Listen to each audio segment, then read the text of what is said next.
And we're live. Just gonna post in Slack and then we'll get started.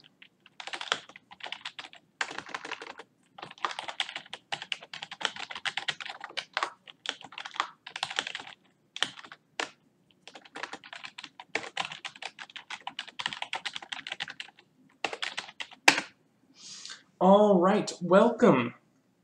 No, you are not mistaken. You are not seeing things. Chess League TV is back in action. And not only are we back in action, we are going live with a 4545 show, which I haven't done for 5 weeks. Shame on me.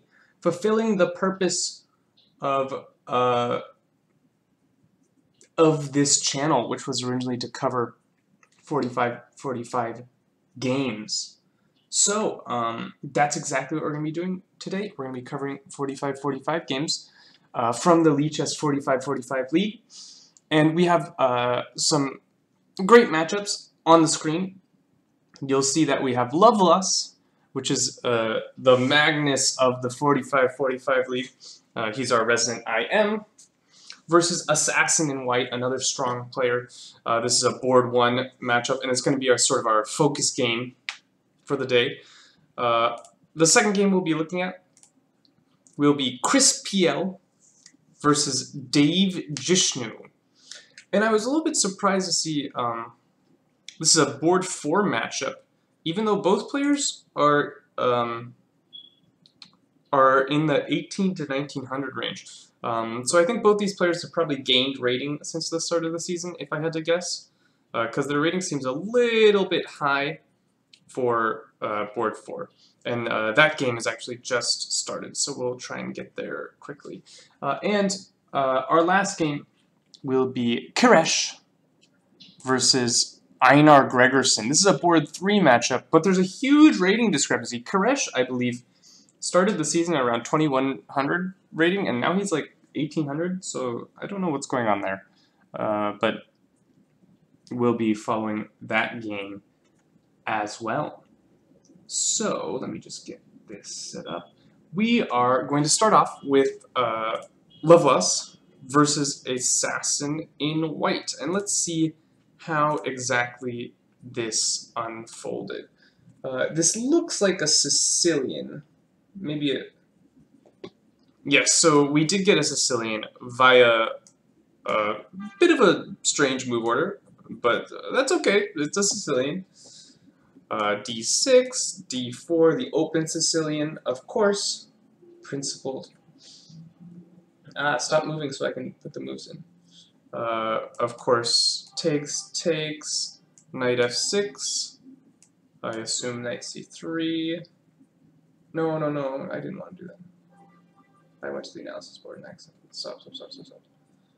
Okay, knight C3, A6. Okay, so we have a Najdorf, and Loveless elects to play the quieter lines of the Najdorf, not going for either the old main line, which is bishop G5, or the English attack with bishop E3, and going for a quick kingside expansion.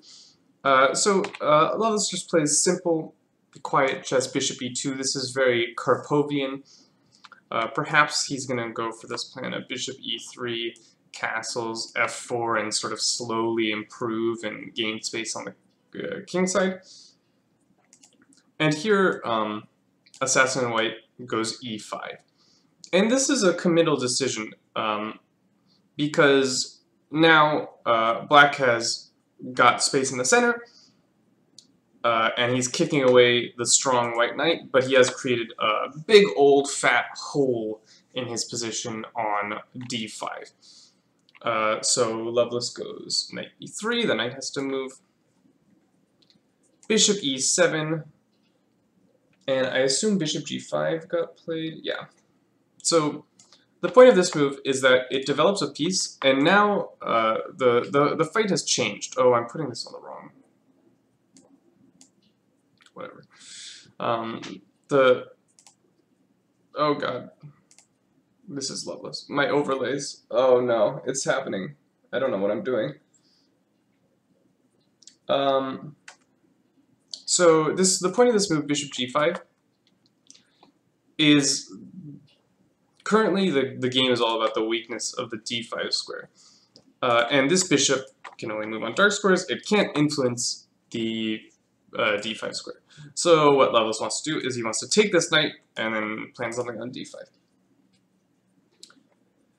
And Assassin White also understands what's going on. He's reinforcing the d5 square.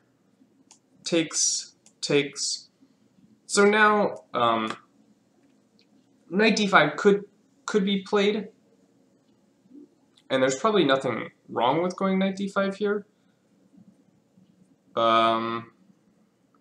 Instead, Lovelace went for queen d3. And his idea is to long castle to bring the rook also into the defense of the d file. There's no hurry to put a piece here on d5. White has got it on lock enough that d5 is just not playable for black, so black is not able to free himself. So he doesn't need to hurry to play knight d5. And I really like this position for white. I think something has not gone well for black here. I don't know if we're still in a main line here. I have a feeling that, okay, we're in sort of a sideline here.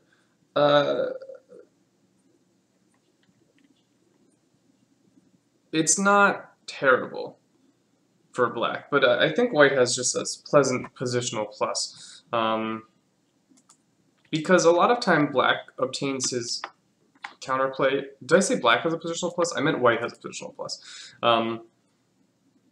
Black oftentimes obtain his counterplay in these sort of Sveshnikov type structures by going f5, or sometimes going f5 twice, right? But here it's going to take him a little bit to go f5, and this knight isn't out yet, so I think white is pretty rapidly developing and just has a nice positional plus. The game saw knight c6, oh my god, they're moving so quickly, long castles, and knight d4. Now this is an interesting move. So black is saying, I accept some structural damage if you want to weaken your grip over d5. And this has actually occurred. And I think this is sort of forced. I think you have to take this knight because if you don't, I don't think you have much here. Like knight takes d4. Like say, if you don't take this knight, then black just has a monster knight in the middle of your position. So taking feels semi-forced, but the problem for white is now this knight doesn't really have a great square, which means that knight d5 is somewhat forced. Takes, and black castles. And so this position is a little bit strange, but it looks fairly drawish to me. And the reason it looks fairly drawish to me is black has some structural damage, yes, but he's really the only person who can have control over the dark squares. He's the only one with the dark square bishop. White will have control of the light squares. If white wants to prove anything here, he has to attack black on the light squares, but black can always play g6, drop the bishop back to g7. So this is actually quite solid for black. I like this idea he came up with, or maybe prepared, I'm not sure, of cementing the knight on d4. It has to be taken pretty much, and then white loses control of the d5 square. Whenever white has to put a pawn on d5 in these structures, white's not really happy about that. And opposite colored bishops, there's still a lot of heavy pieces on, which means it's not super drawn. But there are drawing tendencies in this endgame. Yeah, so I think this is reasonable for black.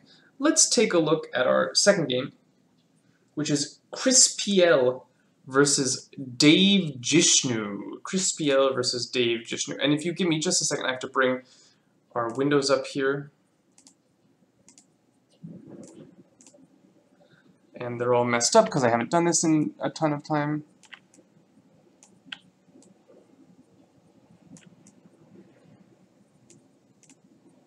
Beautiful. Get the live board.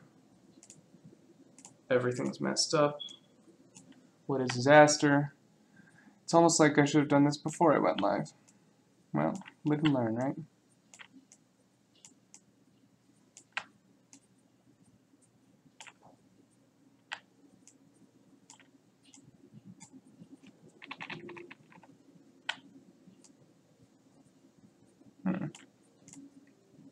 Just looking at the live board, this is an interesting position. Let's see what's happened in this game. I saw there was a Slav at one point. D4, D4, C, or D4, D5, C4, C6. Knight F3, Knight F6. Knight C3. Bishop F5 is highly suspicious. Highly suspicious. So this is a really common mistake in the Slav. There are certain lines where you can do this. This is not one of those lines. Whenever the bishop develops off of f5, we see that... Is everything tilted? Am I crazy? No. Okay.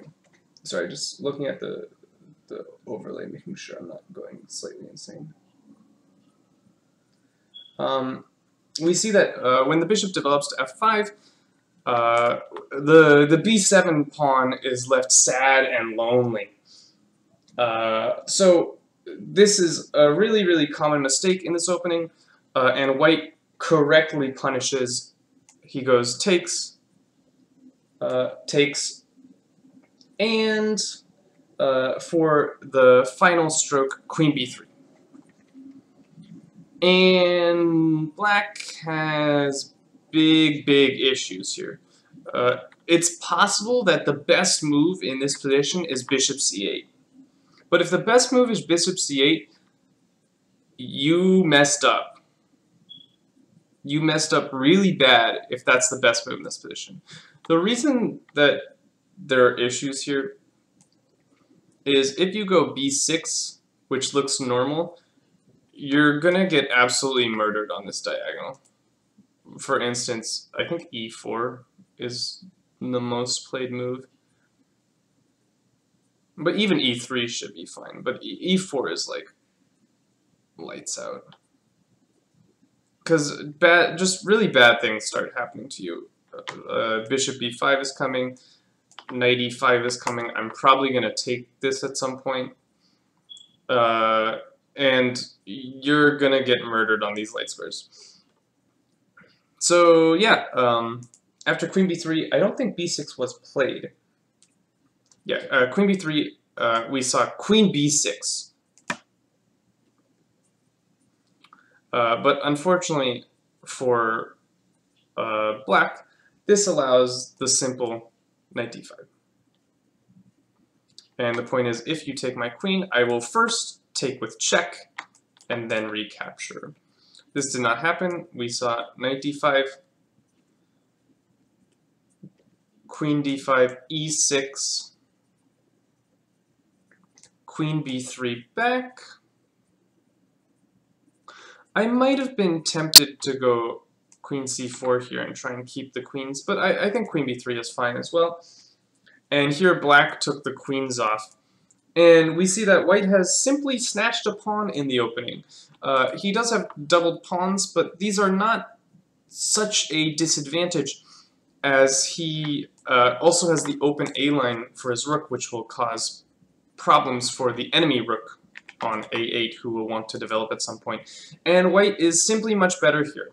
I would maybe go so far as to call this a winning position for white. We'll get our last developments. Knight c6, attacking the pawn.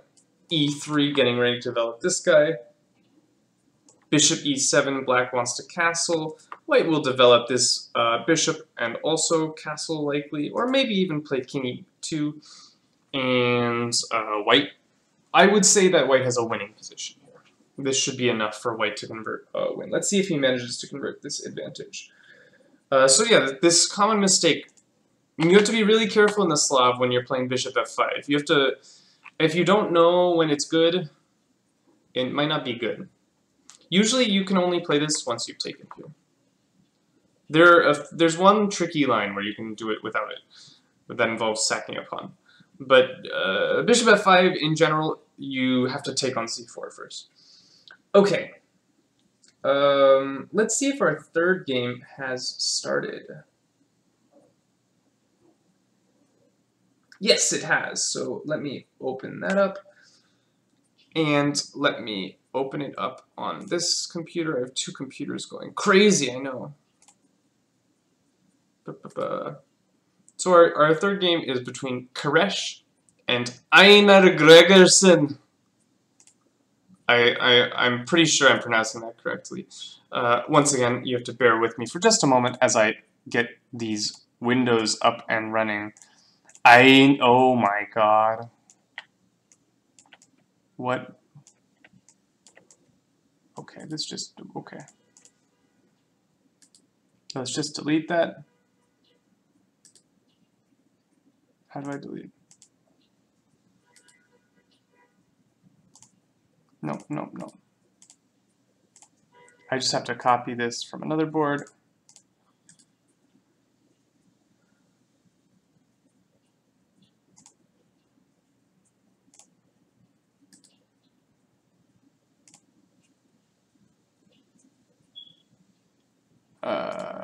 And this is Koresh versus Einar Gregersen. Good, I did that correctly. Live board, yeah, that's fine. Koresh versus Einar Gregersen. Einar Gregersen!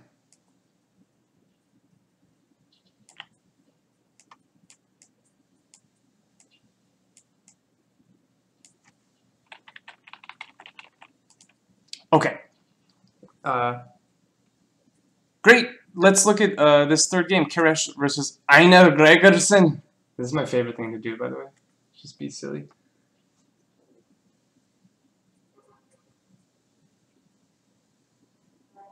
Einar Gregersen.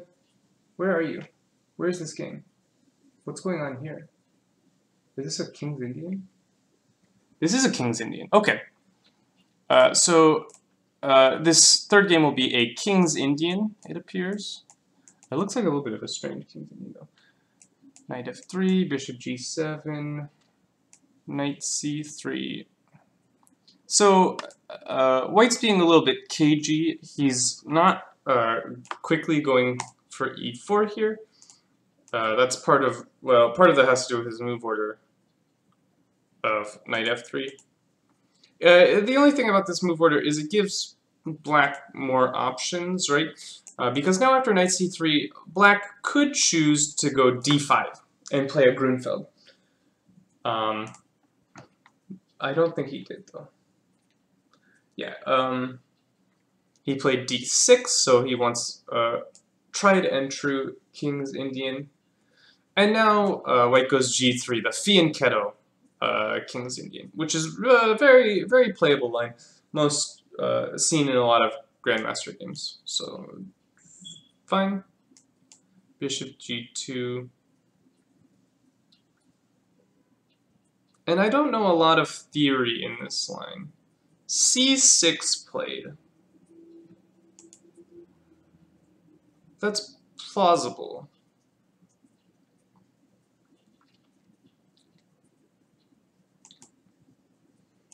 I'm wondering exactly what the idea behind this c6 move is.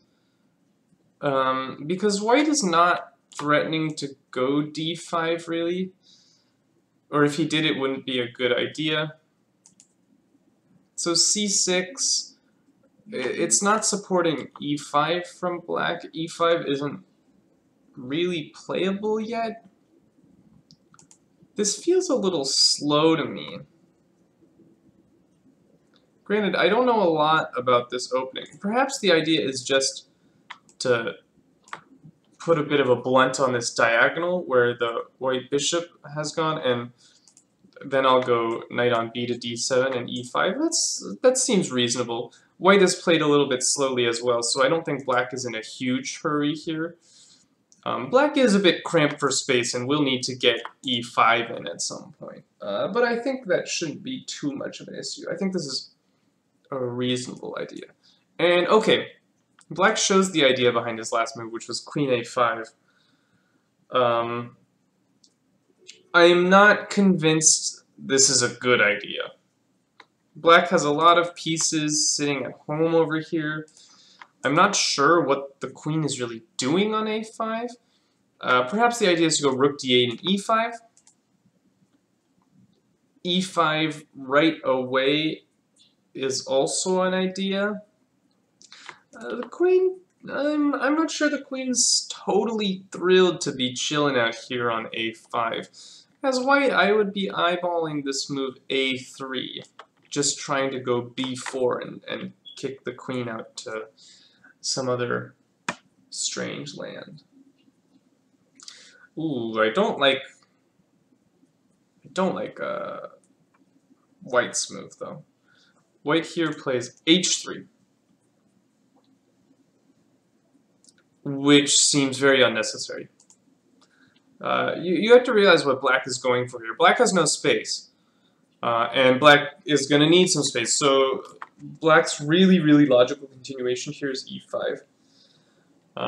And I would be trying to fight against that with everything in my body. Everything I possibly can is going to be directed against black playing e5. And this a3 move does exactly that, because after a3, e5, I will chuck in this little annoyance b4. And unfortunately for you, your queen doesn't have a great square. You can go queen c7 here. Maybe this is actually okay. But here I would just argue I have a lot of queenside space. Something like an e4, and I have a lot of queenside space. White would be a little bit better here, I think. But h3, it just feels like sort of a wasted move. You're controlling the g4 square. I'm not sure black was totally interested in occupying the g4 square, so not a huge fan of h3. Ooh, really not... Well, that's interesting. Black plays an interesting move. Black plays bishop e6, which is really... At first I was like, this is terrible. But his point is that it's not so easy to defend this pawn. However, I think white just goes queen d3. And now you're... After queen d3, your bishop on e6, I think, is sort of impeding your play. Because, again, the main story of this game is that black has 3 ranks, white has 4. And if black doesn't change that, black's in big trouble. So I think bishop e6, like queen d3, or maybe even queen b3. Yeah, queen b3 is interesting because it throws a punch. Although, no, queen b3, b5 is a problem. But queen d3. And I really like white's position. Yeah, queen d3 played. Queen a6. Putting more pressure. But now just b3, I think. b3 and d5.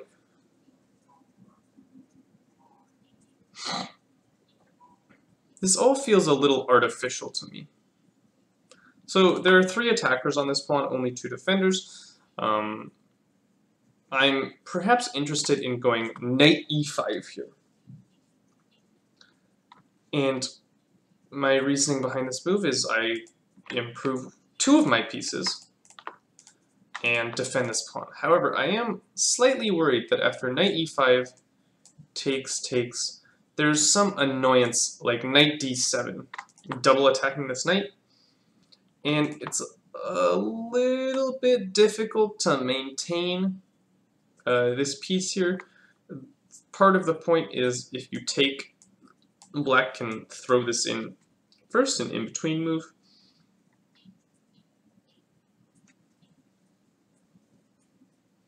And black is likely doing okay here. Although,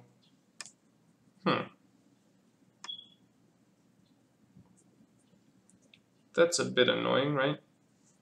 So perhaps after 95 takes, knight d7 takes, you just take and say you can't defend this pawn. But maybe there's d5 ideas? No, yeah, I can take with pieces. But the structure might not be great. Oh no, I've opened this diagonal. So I was looking at d5 takes. I'm not really interested in taking here and playing the endgame. But the problem is this knight is pinned to the rook, which means you actually are forced to eventually take with the pawn here. So,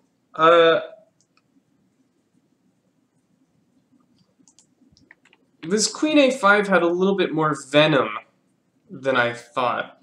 However, I think h3 is clearly not critical, not the critical way to contest this. And this has allowed black to develop a nice initiative here.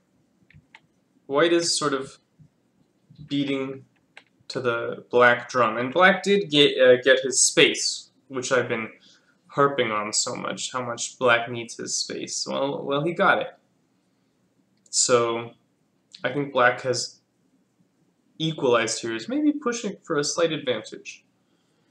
Not an easy position to handle by any means for the white player. Knight e5 is not quite doing what you want. So maybe you go knight d2 here. Yeah, I think you have to go knight d2 almost. And after knight d2, it's still a game, and play will go on. I think knight d2 is almost an only move, and knight d2 was played. Good find from Koresh.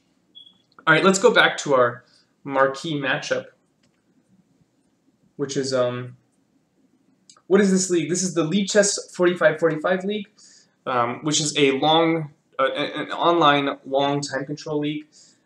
You can join the league at Lichess4545.com, and it's fun. It's just it's a team league, so you're put on teams. I'm on a team. You play a game every week. There are 6 players on a team, and if you won more than you lost, you won the match. And there's no like prizes or anything. It's just fun. Okay, so let's go back to our marquee matchup, which is Loveless versus Assassin in White. And we had arrived at this sort of opposite colored bishops middle game, I would say. And let's see how play has progressed. So we left it at castles.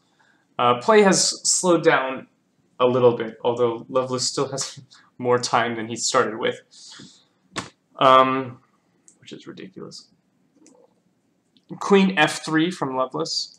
Yeah, here it's interesting because both players sort of have to stop and reevaluate. The position has changed so much, and come up with ideas like how to proceed.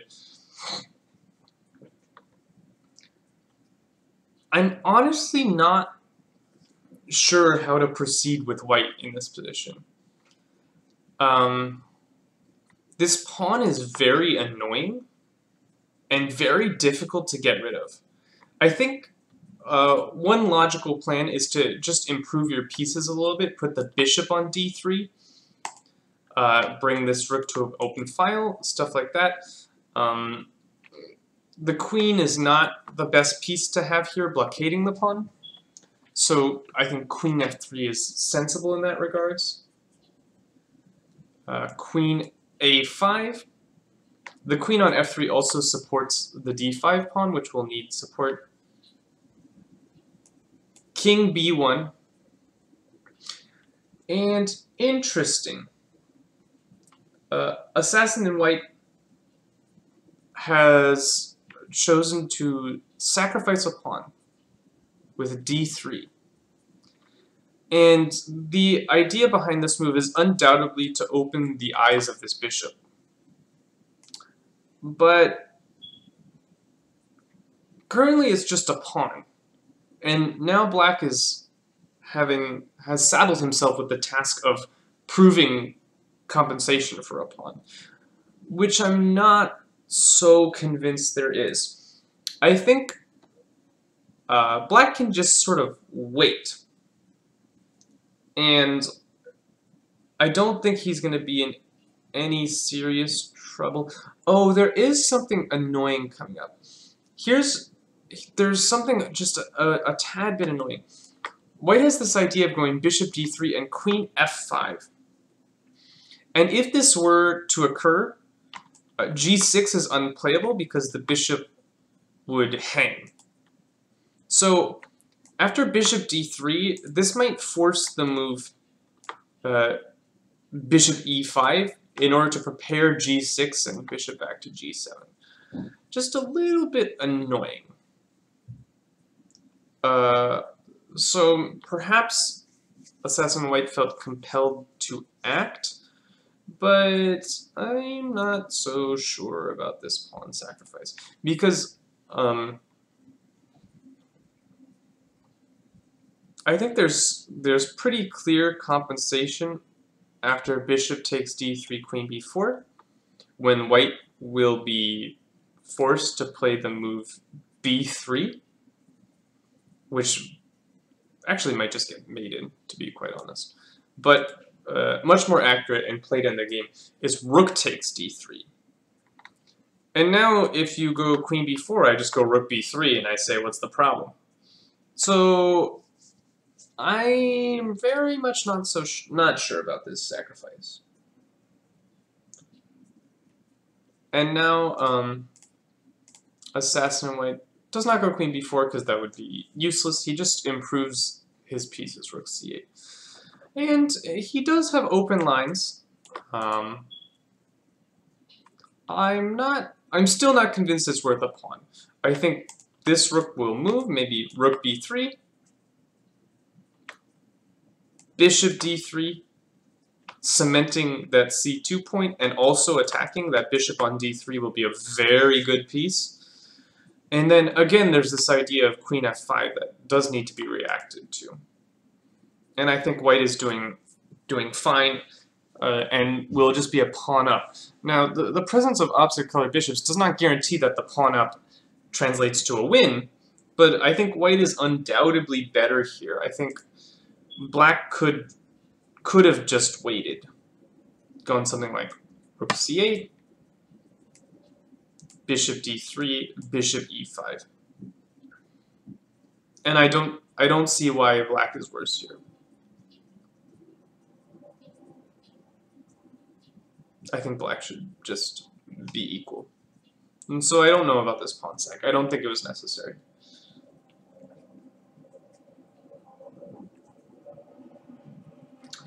Okay. Loveless is in the tank a little bit here.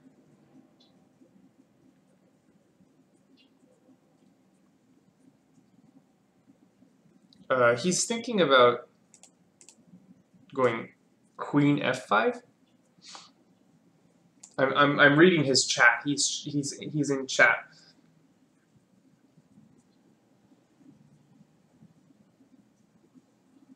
He's trying to do something tricky. He's giving this line: queen b5, c3, rook takes, and this wins for white because of the discover attack, which means that white would just end up the exchange. So that's cute, but clearly not necessary. So yeah, I think white has multiple ways to be fine here. I think rook b3 is very solid.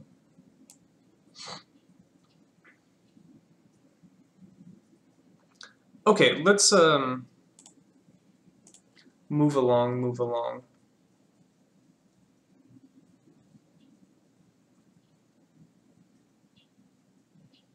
How do you sign up for this league?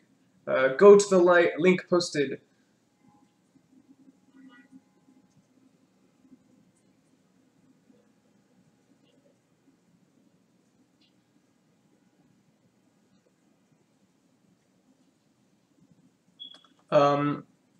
Yeah, so you do need an established classical rating, it used to be an established rapid rating. So the requirement has sort of increased in that way because classical games take much longer. But the reason we do that is to prevent cheaters from joining the league. There are occasional cheaters, especially on the top boards, which makes for a less good experience. And that's the reason that that's a requirement. It's true that not many people play classical games, but you can find them. There's a classical arena every once in a while, I think. Anyway, we're going to go back to our second game, which was Chris Piel versus Dave Jishnu. And I had made the claim that White was winning. White's up a pawn in an ending. That's my kind of game. Who is it that some famous player said, my favorite kind of ending is the one where I'm a rook up. I like being a rook up. So here White played logical moves, such as developing pieces. Craziness. And here, I don't much care for Black's move. Black goes bishop e4. Which I think is a little bit of a waste of time. Because I think Black should castle here. And I think the point is, after takes, these pawns on the b file are really weak. This bishop is hard to really do anything with. So I don't think this structural transformation is necessarily favorable for White. I think Black gets significant counterplay against the b pawns. For instance, I'm immediately threatening like rook fb8. And it's not super easy to combat that. You really don't want to play knight d2. This piece would just be dead. So perhaps you have to do, and you can't even do that. I guess you don't have rook a3. Like this pawn just, I think, dies. Maybe you can go rook a6 and fight that way. That might be a good way to play active. Even king d2? No, king d2 runs to that check, which is disaster. But yeah, I don't think this bishop e4 move is totally necessary. Here, White castles. I might have played king e2 here. We are approaching an ending. And we do know that in the ending, we want our king to be in the middle. So I would have thought about this one, king e2. But okay, castles. Castles. And here, Black has what I would call a positional threat. This square is very important. And the bishop here is not so powerful, but the knight here is very powerful. So I think there's, perhaps you could say, a positional threat of going knight b4, although maybe not quite, because knight b4, bishop d2, and I'm threatening to just trade off that knight. And then I should be fine. White does need to dislodge this piece somehow. But I think bishop d2, taking whatever lands here and going knight d2 is a way to get this piece out of here. The reason I say White needs to dislodge this piece is his advantage is in this majority, this central majority. So he needs to start going with like e4, d5 if he wants to push his advantage. Wow, I'm just making terrible arrows everywhere. So castles, castles, bishop d2, very sensible. Had to develop your pieces at some point. a6. And now white has a decision to make. Is he gonna drop back, or is he gonna take the knight?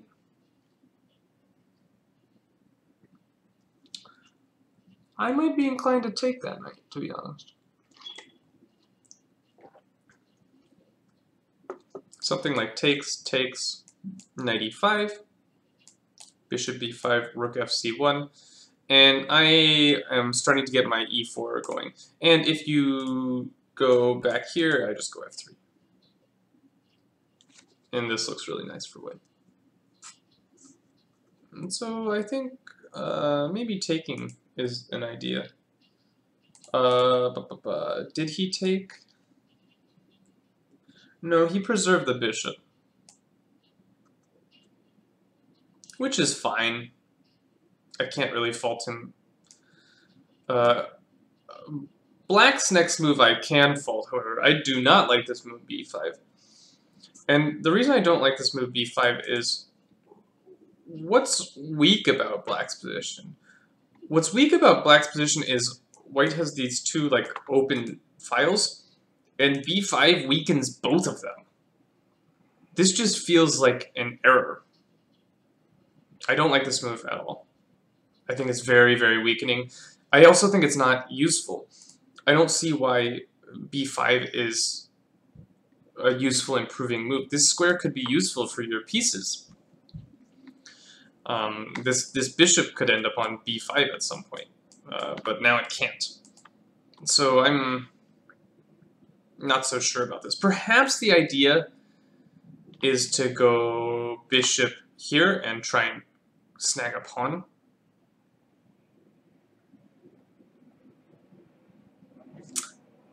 That's actually somewhat reasonable, but I think this move is a little bit too weakening because white immediately jumps on the file, which is correct. Now bishop d5 doesn't even threaten to take this because the knight would hang. So rook f c8. And here, I like white's move. White goes knight e1. This is a good move, I think. And the reason I think this is a good move is the knight's not really contributing anything on f3. In fact, it's sort of holding up the plan because black had this idea of going f3. And he can't while his knight's on f3. So he's getting ready to bring the knight to a better square, and he's preparing his kingside expansion, which, if timed well, will be very devastating. So knight e1 is a good move, I think. Knight b4. The knight on e1 also counteracts this knight on b4 somewhat. And here I think white can go f3 and start his expansion. Because I actually have I don't have this square quite under control. I thought I did, but I don't quite have that under enough control.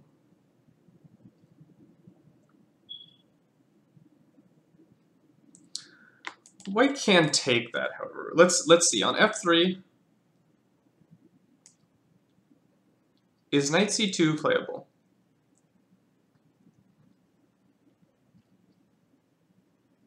Probably not. Yeah, this is unplayable. So on f3, you either have to go back and admit that you're much worse, or you can try bishop c2, but the bishop on c2 doesn't threaten anything, although you will... No, bishop c2 just loses, actually. So I think f3 is sort of a critical test. You can't go bishop c2, you can't go knight c2, which means you have to do something like this, but then I just do this, and I'm going e4 next move, and your position sucks. So yeah, not what black wants, I think. F3 would be a good move, I think. Yeah, F3 played. Very good. Bishop d5. I like the way white is handling this position quite a lot. Bishop d1. Again, I like how white is handling this position. And here black felt the heat from e4. He goes f5. Which is maybe necessary. I think if white gets to go e4 for free, black's position is total garbage. It's just a hot mess. So here, black at least cements the bishop somewhat. However, this move is very weakening, creating more weakness. There's now a weak e6 pawn. And white is a little tangled up here. I would probably take this, to be honest.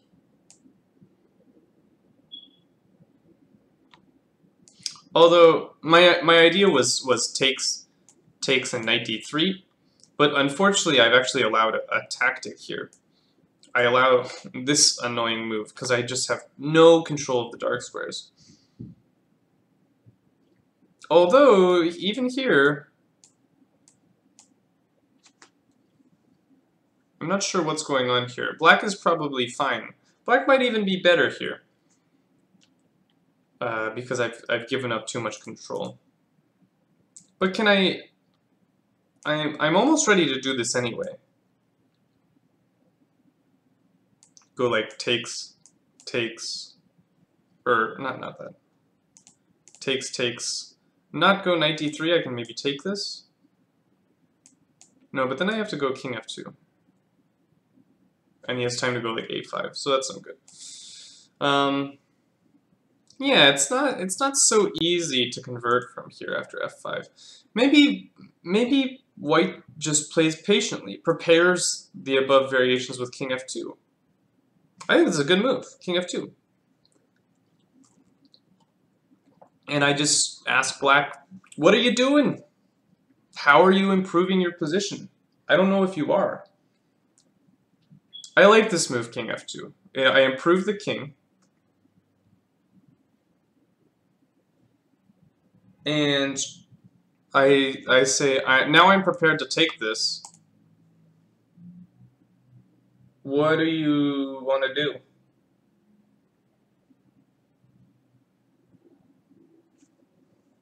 And I don't think black has a good answer to what he's going to do in this position.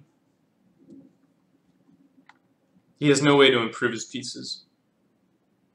So I think white would just be winning here. Yeah, because this threat of taking is now very strong, and winning the a6 pawn, very, very strong. And I don't think there's a lot you can do about it. But as they say, sucks to suck. Okay, back to our game, Koresh versus Einar Gregersen. Here, we left it, white had just played knight d2,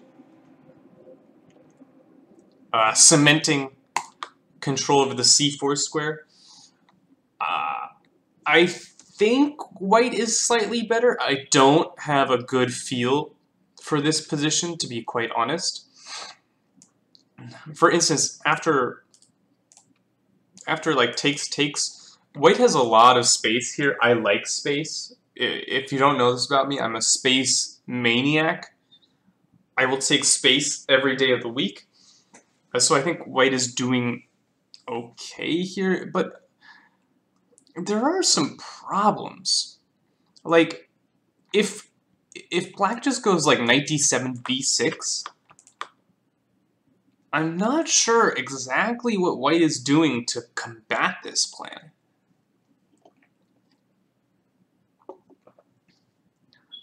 Like, knight d7, right? Knight b6 is a threat, and I am not totally sure what you do about it.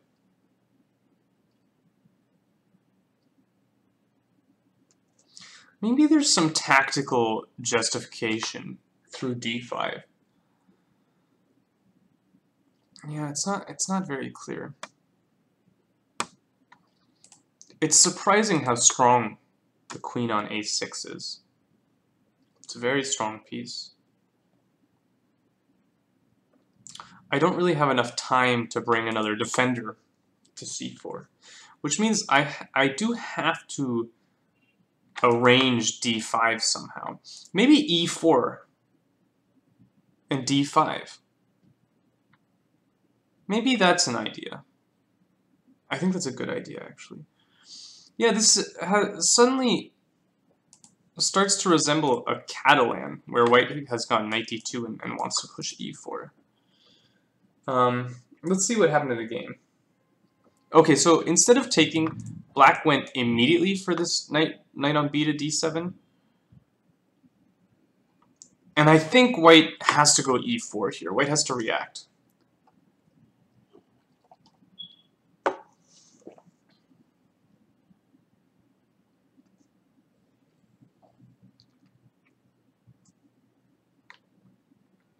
Yeah, because e4 carries this threat maybe of pushing e5, which is a little unpleasant. But even there, c4 is falling. I think e4 is principled, is what I would say. I think, yeah, e4 played. It's the principled move. Knight b6. Now the queen is really hanging, which means that c takes is like really unplayable. Before you could play c takes and accept worse structure, but now you can't do that anymore. The problem here is you would love to take, but then black just takes back and you just have all the same problems. Nothing's changed. And unfortunately, you don't have enough pieces on here. You have 2 pieces on here, black has 3. The pawn doesn't count. How sad. So I think the way white handled this is correct. He goes e5. Seems sort of like an only move. This all seems very principled. Black has like surprising counterplay though. I'm surprised this is working out as well for black as it is. Knight d7, that's what I expected. And again, black still has 4 pieces on this, and you can't do anything about it. So that means white must play for counterplay or activity of some sort. Maybe f4 is a move here. Just getting on with the f5. It's probably a good move.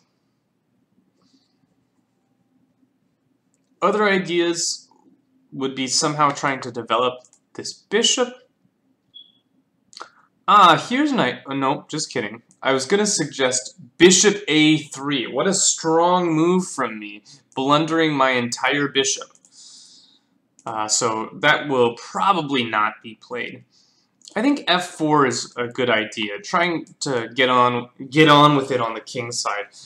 I'll go f4, g4, f5, and if you're not careful, you might have a trapped bishop there. And I'll claim that you won a pawn, but I have compensation.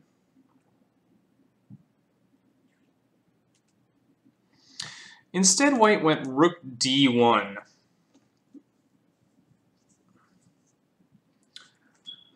This one I'm less sure about. And the reason is, white is eyeing up d5 ideas, I'm sure. But black has pretty good control of the d5 square, even after taking. So it takes queen e2.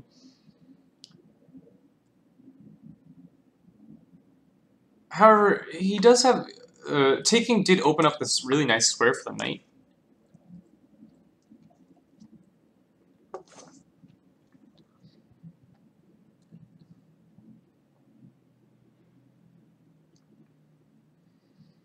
I wonder if d5 will be playable. This is very sharp. This is like very, very sharp. And therefore I have no idea what's going on.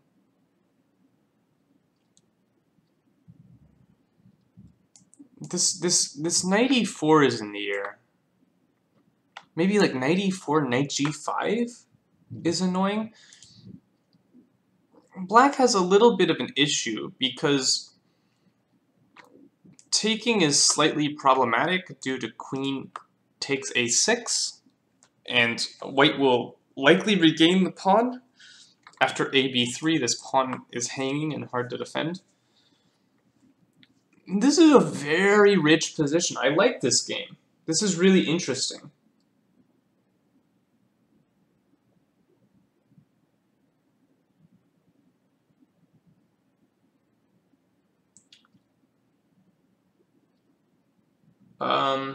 Yeah, this is a very, very interesting position.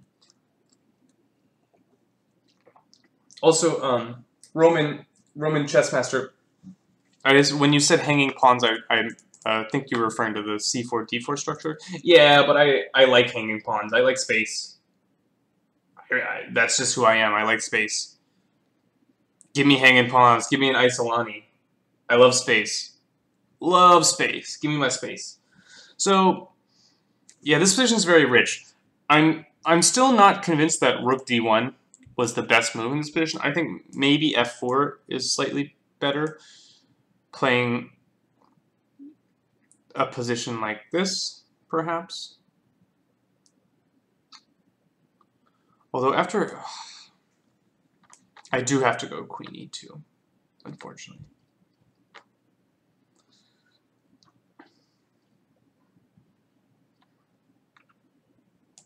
But here, white's, again, has good compensation for the pawn, just with different ideas. Again, he'll go knight e4, g4, f5. Or even bishop e4, perhaps, to support this. And yeah, white has good compensation for the sacrifice pawn. So this is a really interesting position. I'm really happy that this game is happening. So after queen e2, we saw knight d5, very logical. Although, hold up. What's happening on bc4?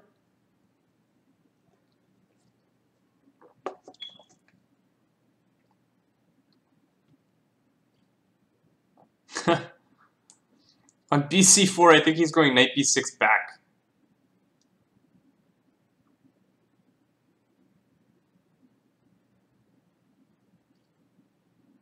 And I think that works. And that's so stupid. Why does that work? That's just silly. And I can't go d5.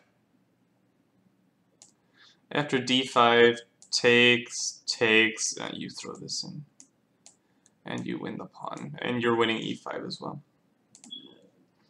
So yeah, after knight d5, you can't go bc4. Really annoying. Like, very, very annoying that you can't go bc4.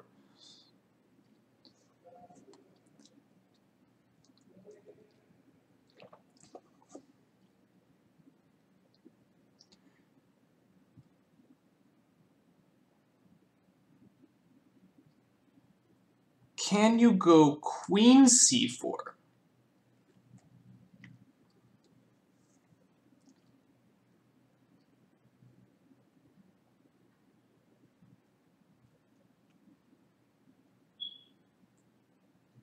Is this a move?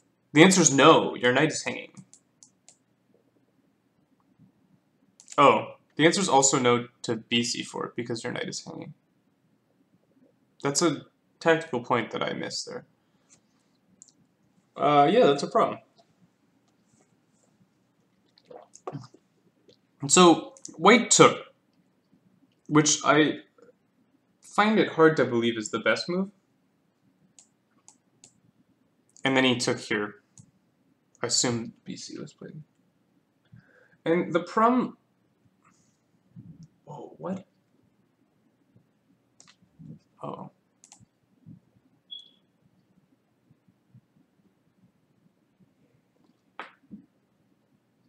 This is a weird position. Here black played rook b8. I think we're clearly worried about some issues here on the diagonal, which is reasonable. But I don't like taking here, because I think it helps solidify black's position. It helps justify this piece here, which seems misplaced.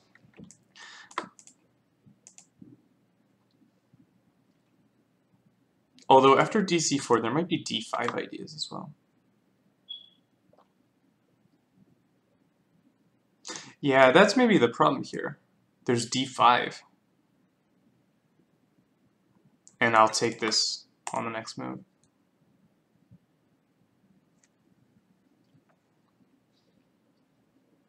Okay, white's play is more justified than I thought. Because after bc4, it is sort of hard to take this pawn. Because after d5, bishop f5... Okay, this is a threat. So I should go queen c4 probably.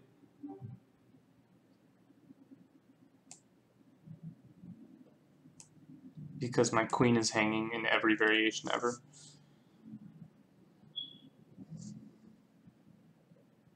No, but this pawn is dropping.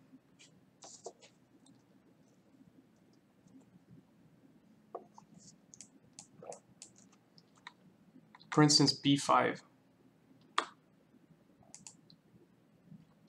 But b5, d6, question mark,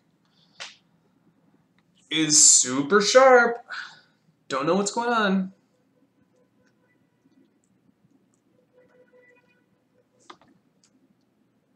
Yeah, this is very, very complicated.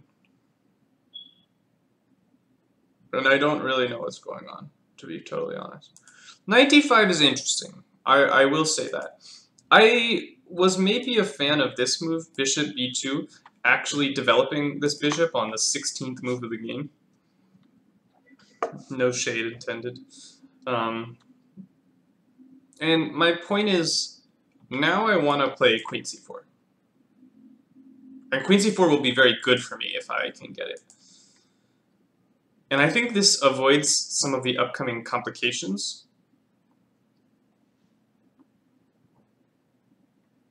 Because I think I just get queen c4. I don't think there's a lot you can do about it. So, for instance, if you take... I'll just take and try and grab this pawn. I have good control of the c4 square. I can go knight c4 at some point. That's a great outpost for my knight. And I think white is at least equal here. Maybe not better, but at least equal. And so, yeah, I like this position a little bit more than these wacky positions we're getting. I think black can take here, but he chose not to. He played rook b8. White played an interesting move. White played king f1. And his idea behind this move is that the queen is protected now. So he wants to take.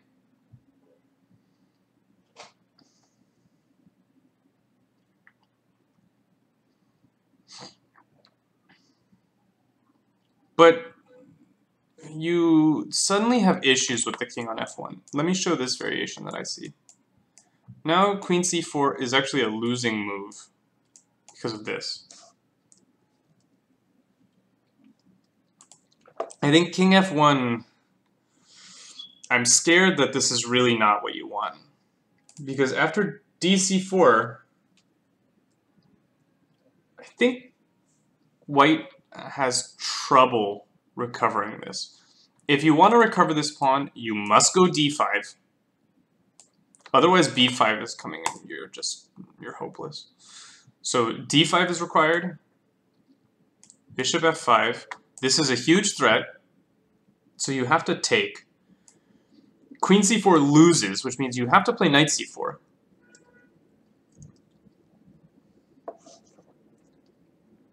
But now you're in trouble. Knight b6. You can't take because the bishop... Oh no, the rook's there. Okay. So this is not as dead lost as I thought it was, because the rook covers. Maybe this is okay. I'm really worried about this line. These pieces.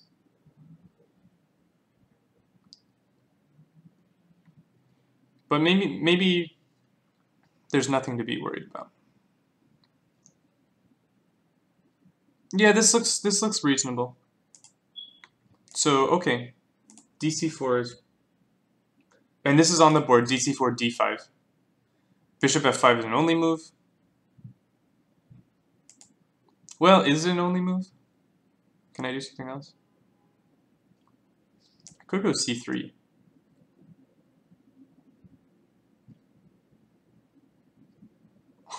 C3 is just a mess.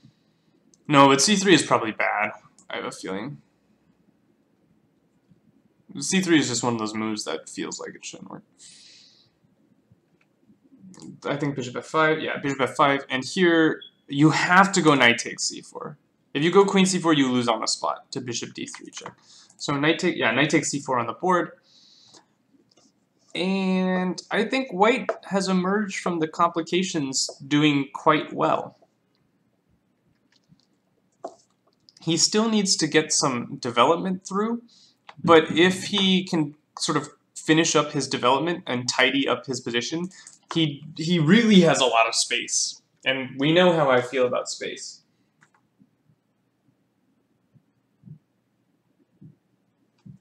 Oh, the game in the corner is me forgetting to change the overlay to the live board.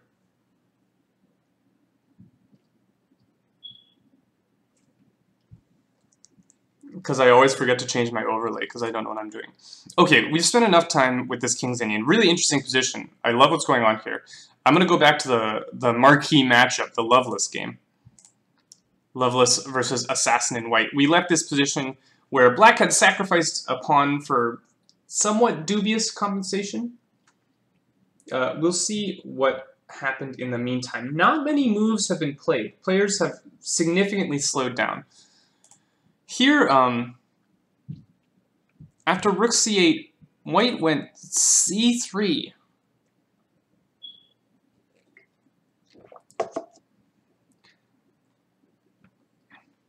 I'm not so sure about this move. I thought that after the move Rook B3, I do see an issue with my move Rook B3. So on Rook B3, there's potentially an issue with this move Rook E8, because here I want to go Bishop D3, overlooking a simple back ranker. So this is not quite as solid as I wanted it to be. Instead, yeah, this gives Black a little bit more compensation than I bargained for.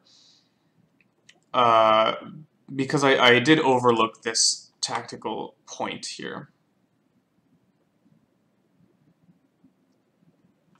Black does bring this piece out. You can't go Bishop D3, which is really desirable. You might have to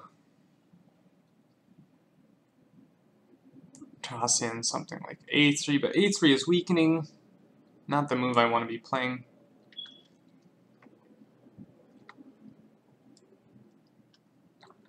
A3 allows B5, B4 ideas to hit a little bit harder.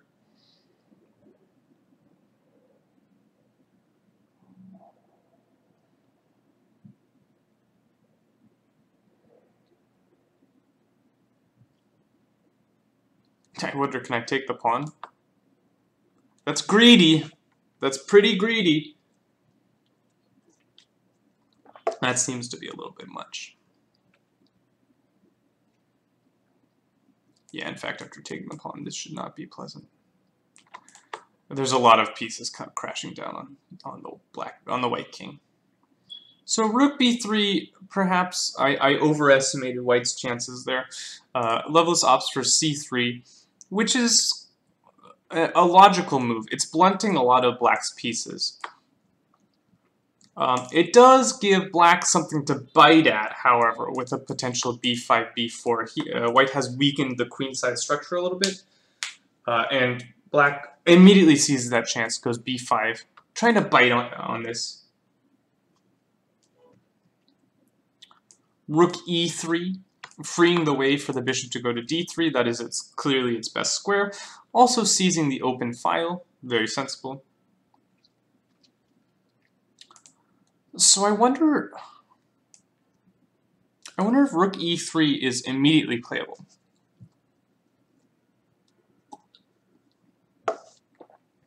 And my idea is to sort of win a tempo. If you go queen b4, now I'll go here. And once your queen moves somewhere, this is sensible. I'll go bishop d3, and I sort of won some time here. I think the problem with rook e3 is maybe this move is a little bit bothersome to you.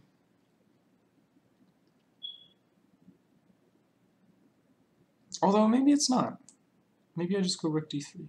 But then we've repeated the position. Maybe I go rook e4.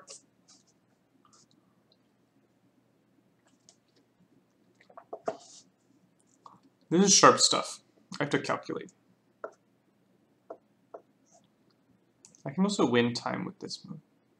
But then there's queen b4 and I lose, I think. So rook d3 repeats, which is probably not what white wants. Rook e4.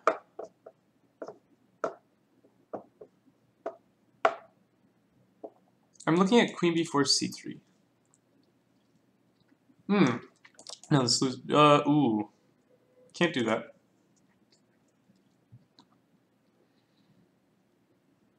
This is a problem. And black won a pawn. It's probably still a draw. Actually, this is a dead draw. So yeah, rook e3 has some issues. Maybe this c3 move is the best move. I'm still not sold though. It really gives black something to go after. So c3, b5, rook e3. Here, black opts to go bishop e5. He's preparing this g6 idea. I talked about this earlier.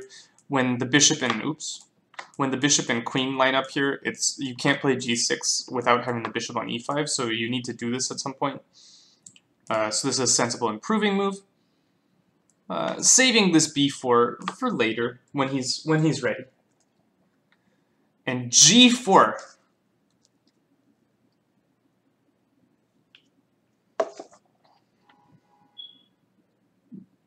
White says, I know how to do this. Rook e8, developing pieces. I love developing my pieces.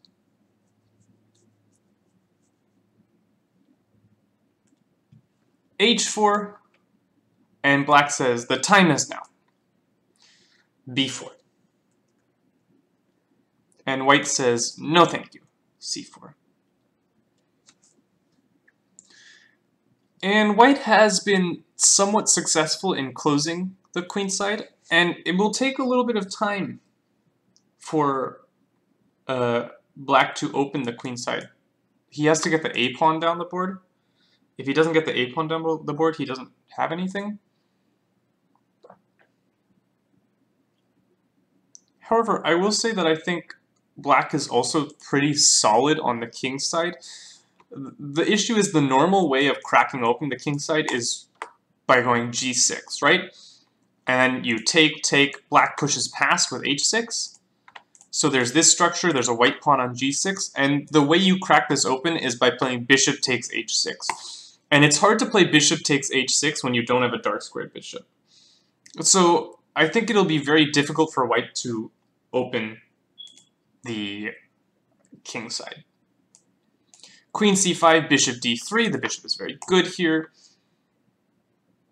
But white's going to force g6.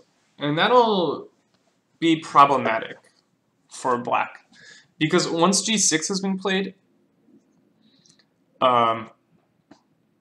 white will be able to crack open with h5, and you can't really shut it down anymore. The h file will open up. Which makes me think that black really needs to get that a-pawn down the board. But even if the a-pawn gets here, he's not going to be able to open... Well, I say he's not going to be able to open the bishop, but he'll be able to play a3. And if you go b3, I will murder you on the dark squares. So, a sample variation, a5, queen, e4, is... Queen e4 is actually annoying for you.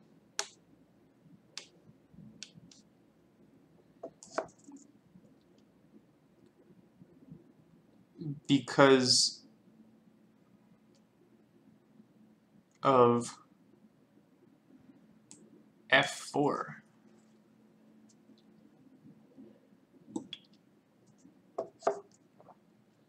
When you're gonna win 2 rooks for the queen,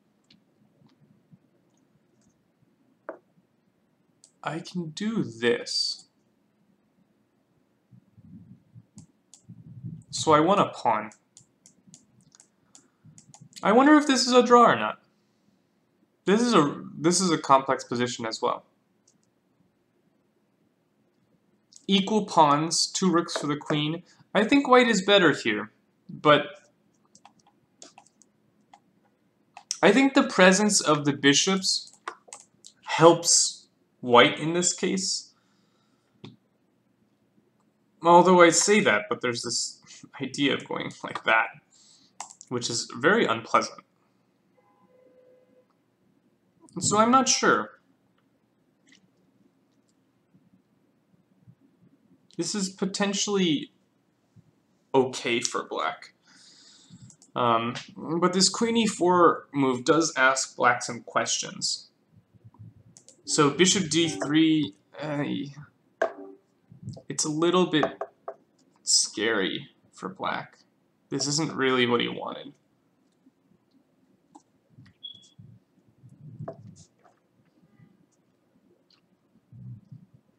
But I think if you don't go a5, then queen e4 and h5 are coming. I think you have to race, and you just have to play this. I don't see what else, to be perfectly honest. You take the pawn. Yeah, a5 on the board.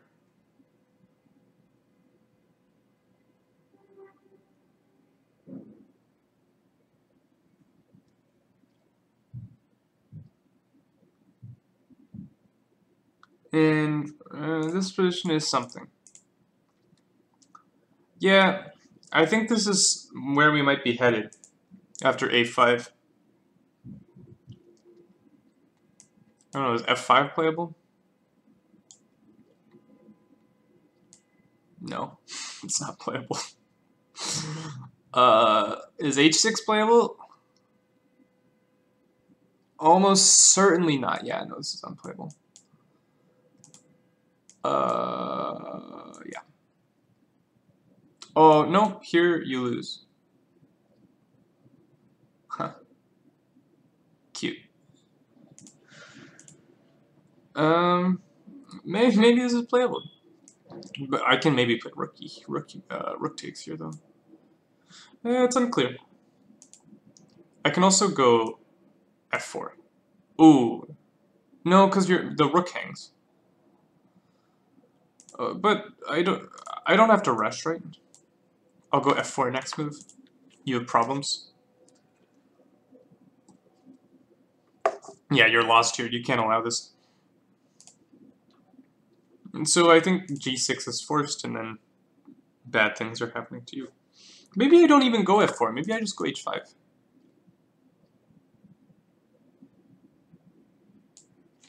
Yeah, it's also playable. I don't even give you the pawn.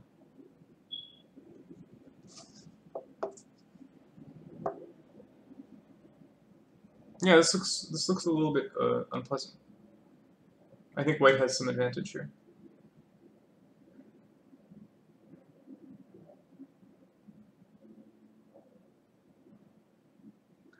White can play h4 before queen e4. Or h5 before queen e4. Maybe.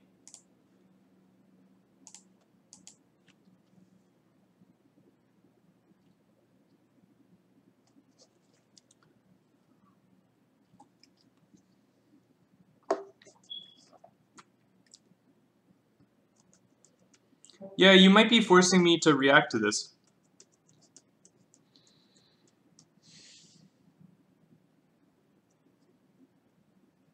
Because I like this, actually. I like this idea. And the reason is my moves aren't as productive as yours. Say I go like a4, now queen e4, g6, but now it takes. And really bad things are happening to you. For instance, on takes, there might be this.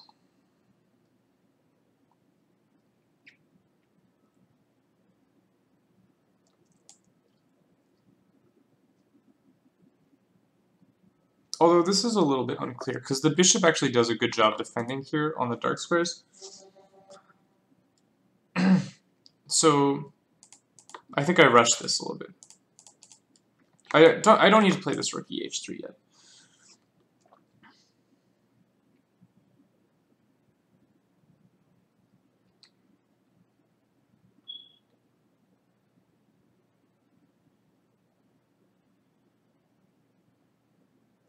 g5. And I'm starting to set up mating ideas with the double rooks. Actually, f4 might be a threat, because I might be mating you. Yeah, I like this idea, because black's play is less productive. Black's play is just too slow.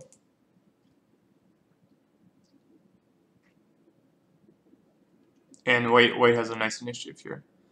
I saw that one of our games ended. Let me see which game that is.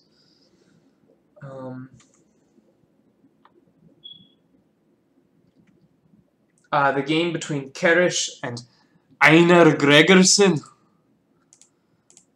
has ended. So let's take a look at that game. That was my third one, yeah. So this was our strange King's Indian, what the fuck is this position? And let's see what happened here. So we saw knight takes c4.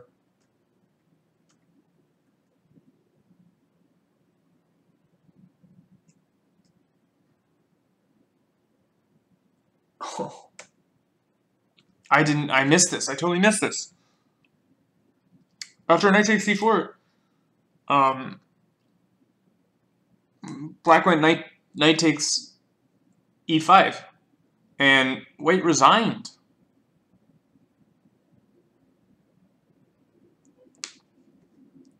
Yeah, he's actually lost here. I missed this idea. I only looked at knight e6, after which white can fight on. Although even here, it's pretty bad.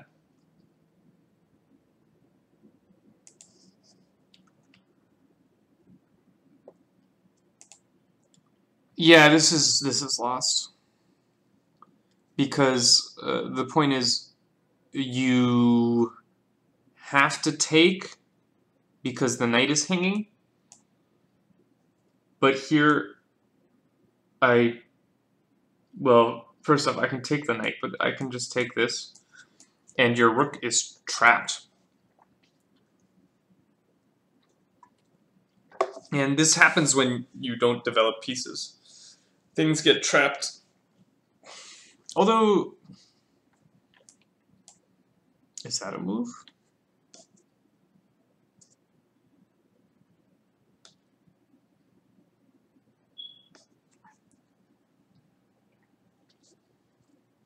I think that's a move. I think that's a real move.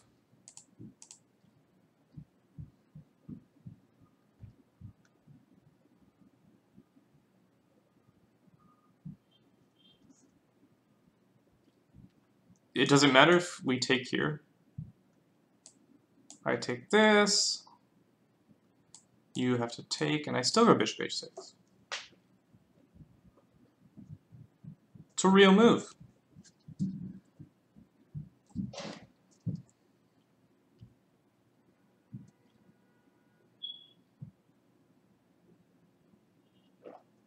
And white is... Okay, let's get the better version of this for black, where he takes here. White is worse. He's a pawn down. But it's not resignation, I don't think. White can play this position. I don't know, is there some trick with bishop b2 that I'm missing? This rook is really in some hot water. No, I just go rook c7.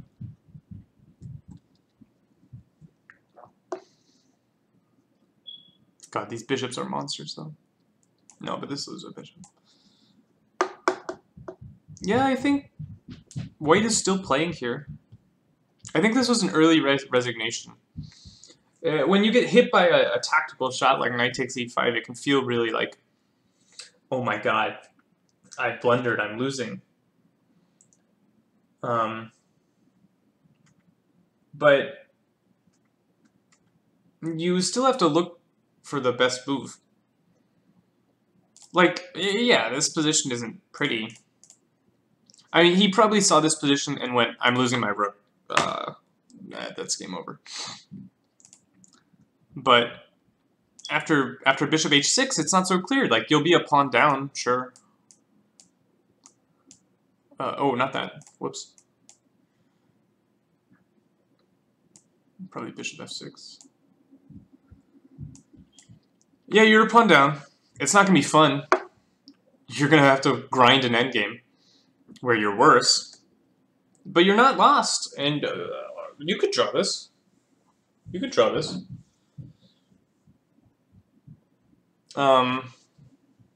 Yeah, so I think white probably missed this bishop h6 move, or this. Someone in chat gave bishop f4. Bishop f4 is also playable, but I think slightly worse. Because if you go bishop f4, I'll actually take the bishop, and now your structure is stupid. Whereas in the other version, you have a healthier structure. Yeah, so early resignation. Let's go over some of the critical moments from this game. I don't know a lot about this opening, so I don't know if what black did is normal. This early queen a5 looking to pressure this pawn. When the bishop has been fianchettoed, the c4 pawn is often weak. So the queen is putting pressure on the knight. But I would have immediately challenged the queen with a3, looking for queenside space. Here, white played sort of a nothing move, which is h3. I don't like this move whatsoever. I think this move might already give away all the advantage. Let me check the opening book here. Is there... Okay, so this is a real position. And h3 is one of the most played moves, so it shows what I know. a3 is not less good. h3 is theory. It shows what I know. More main theory, or what I see here is e4. I like e4. e4 makes a lot of sense to me. But okay, h3 is apparently theory. And okay, this is apparently totally theoretical. But black scores really well in these positions. Like, really, really well. So I'm not sure I would want to get involved in this sort of stuff. Yeah, bishop e6 is annoying. Black has a good score in this position. And so I would be more inclined for future games to play e4, which seems to be more critical. Going for the big center. But h3, okay, this is apparently a thing. But after queen d3, yeah, black might already be better here. Black is scoring quite well. b3 is forced, d5. And knight e5 is the most played move here. I thought knight e5 was running into some issues after knight d7. I actually wanted to try knight fd7. Or, sorry, I want to take... Oh, you go knight takes, of course. Silly me. Okay, yeah, this is playable. This is playable, this is playable. But okay, knight d2, and now things are not so clear. Knight d7. And we're starting to leave theory here, but I think black is already better. e4, knight b6, e5. e5 is when we truly leave theory. There's one game in this position that black won, and here white took here, but I think after taking here, white is pretty hopeless. I like e5 a little bit more. And here I wasn't sure about this rook d1 maneuver. I think white needs to go for counterplay. For the sacrifice material, go e4. Because this position is at least playable, I believe, after takes queen e2. If play continues knight d5, I'll just go knight e4, and I have some kingside aspirations. Black should still be better if he defends correctly, but I'll pretend that I'll be okay here. My idea is to go g4 f5 at some point. I also have perhaps knight c5 floating in the air, or even knight g5 if I want. So this seems reasonable. But white went rook d1, which is also an idea. D takes c4, queen e2, knight d5. And here I really didn't like what white played, but white took on d5. I wanted to go bishop b2, after which I think queen c4 is in the air, and queen c4... I think white will be allowed to play queen c4 and have a reasonable game. But after takes on d5, I think black is just solid here. Black played rook b8. I think you can even take here. And the point is, things are gonna happen on the e5 pawn. d5 always weakens this pawn, and it's very difficult to protect. And so I think rook b8, probably not necessary, but not bad. King f1. It's difficult to suggest a move for white here.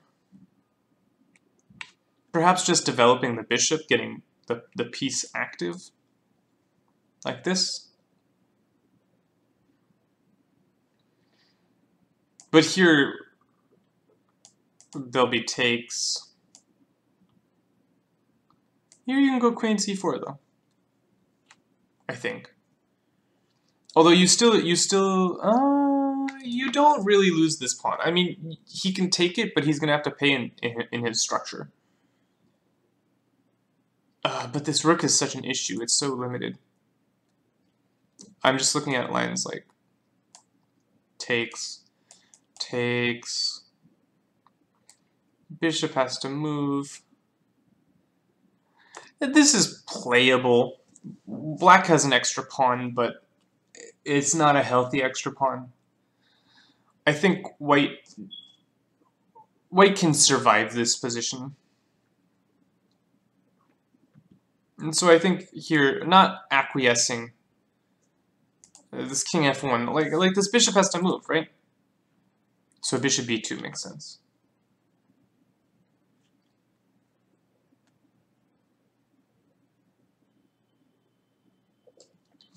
Okay, enough of that. Let's quickly check in with our Chris PL game. Chris PL versus Dave Jishnu, where I thought Chris PL was totally winning after the strong move, King F2 exclam, just showing black that black cannot improve.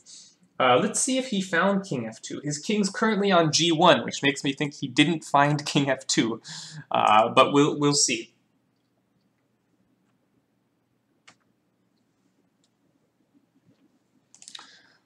Okay, instead of King F2, white went Rook C3, which I like slightly less. Although there is a point to this move, and the point is, if you take, I can take with my pawn, and then I have no problems. So this is possibly a very good alternative. Yeah, this appears to be a good move. I have nothing more to say about this. This is...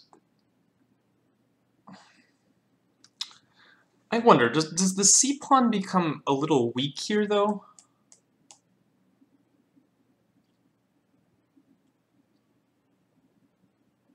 No, this should just be good for white. I go knight d3, my knight can land here, that's really annoying. Yeah, this is just very good for white. No problems here. And so rook c3 I think is a good move. Rook c6 from black. That's also a good move. Taking is clearly unacceptable, I think.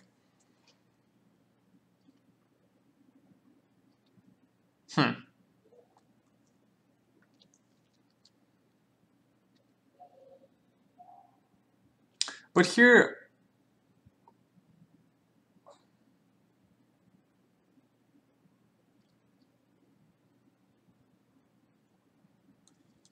After takes... Knight takes allows knight d3, which I really don't want to allow, because then white has control of the b4 square, so I think you have to take with the bishop.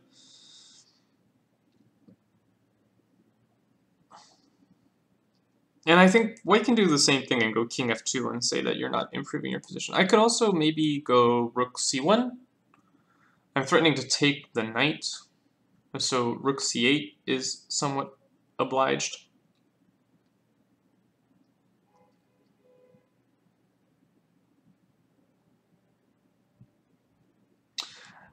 But I get e4.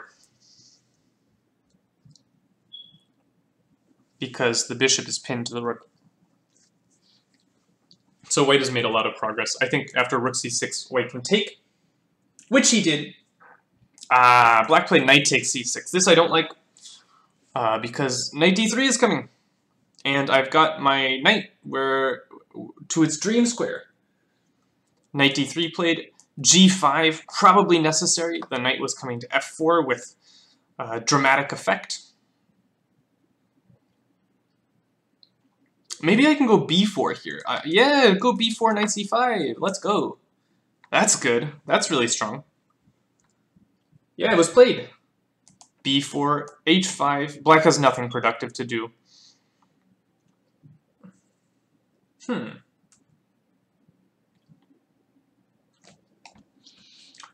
Now that's curious. I would have immediately gone knight c5, because that's just a monstrous piece.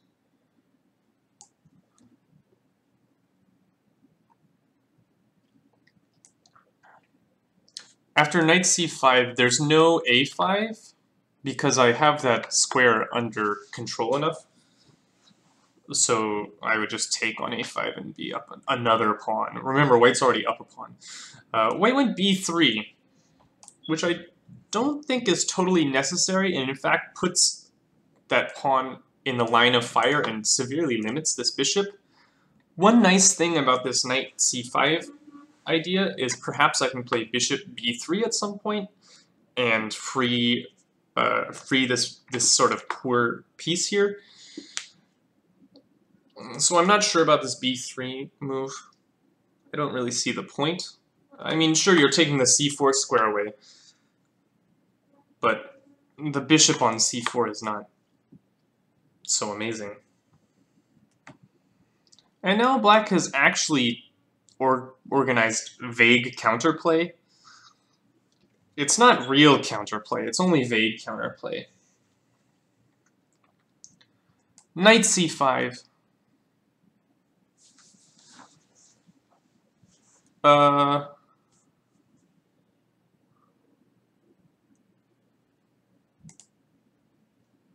Could white have gone knight f4?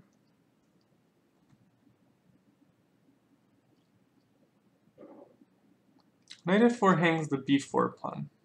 But it might still be good. No, probably not. Knight c5 and e5 from black. This is a little bit annoying, attempting to undermine the knight.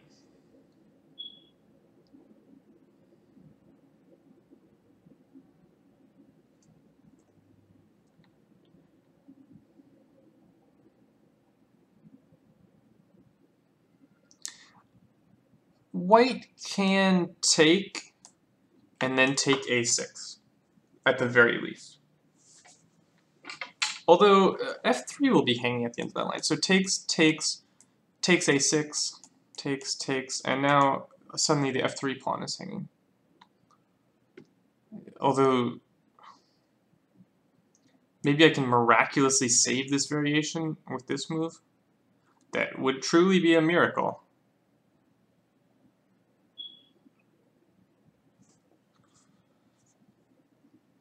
I think just bishop c6. And the pawn still hangs.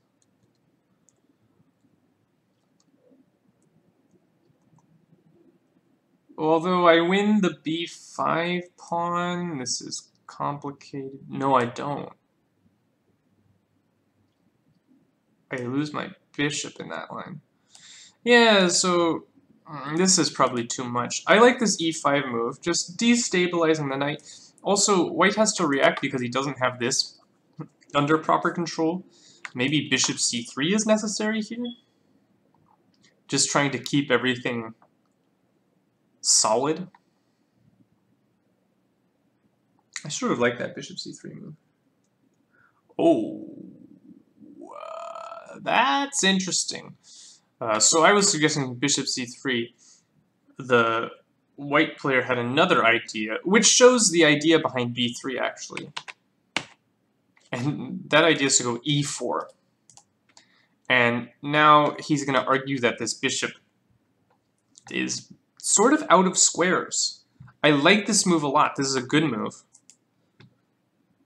You are potentially forced into going bishop f7. And when you do that, I'll go d5. Yeah, this is really strong. This is very, very strong. Black's best attempt might be to sack a piece for some of these pawns. But he's already down a pawn, so that can never be correct. Yeah, white's going to end up with a pawn on d5 unless black sacrifices. Takes. Just kidding. Of course, there's this move. What am I saying? I'm an idiot. Oh god, this is complicated. So you have to take this because this is hanging with a fork.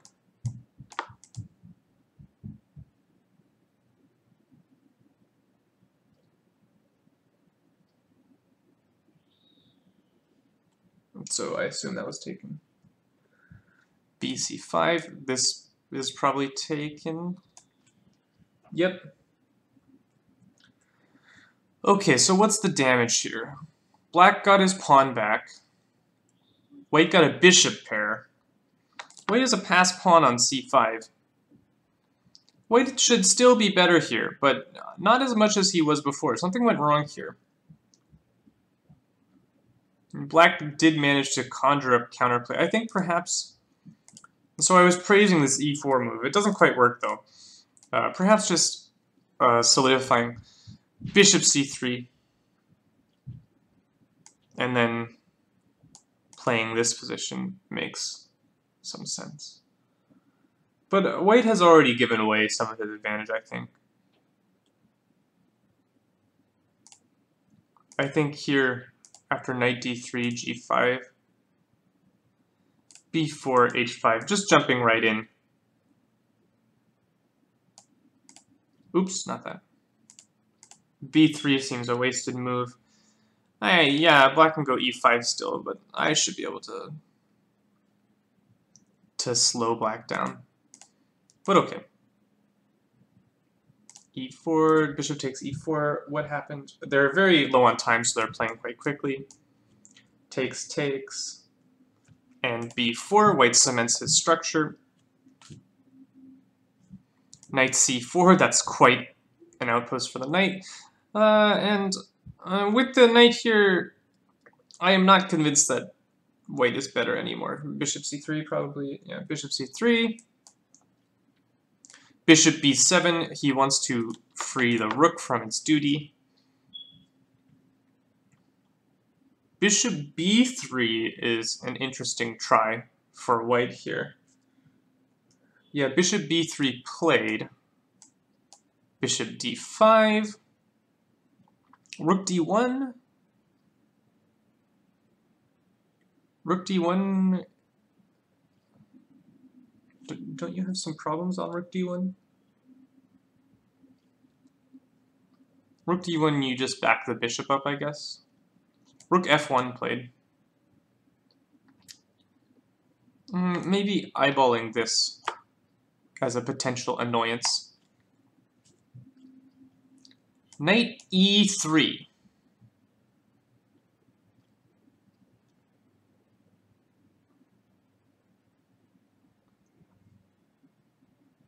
Well, this forces white to take here. And now it's starting to look a little bit equal. Bishop d2.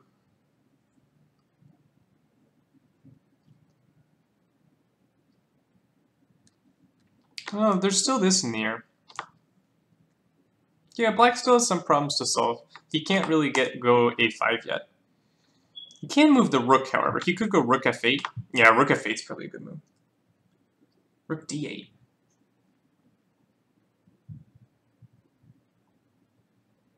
I would go rook f8 there and trade the rooks and try and play that ending. But okay, rook d8. Rook f5 seems very good. And king f2, inviting the rooks to come off. Rook f8 check. King e2, the rooks come off. Yeah, it should be a draw. King f8? Go king f7. What? Why would you go king f8? Okay, sure.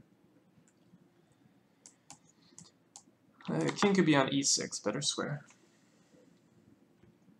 King d3. King d7. Okay, now it doesn't matter. The king's gonna blockade the pawn.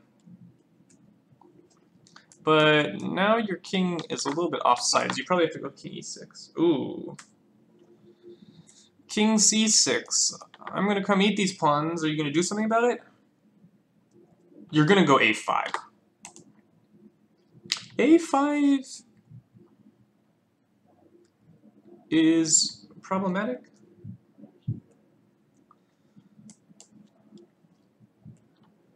Okay, we've caught up with the players. The black player has 41 minutes. The white player has 3 minutes. Slightly suspicious.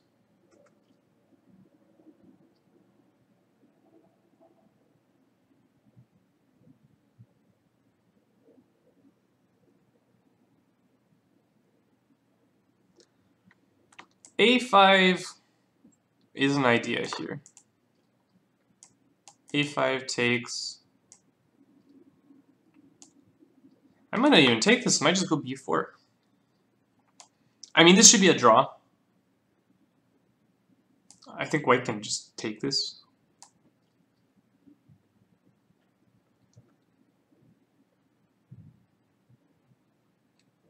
But still, this is unclear. This must be drawn.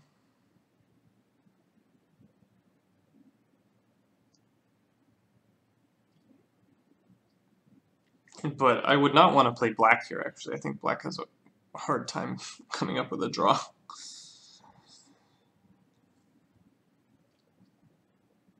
No, it shouldn't be that hard. The knight will come back.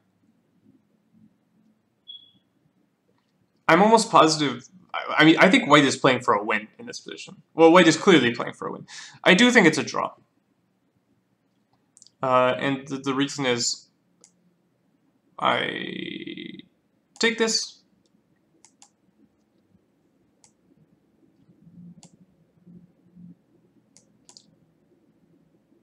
The table base says white is winning. I needed to take that pawn. I don't know what I was doing.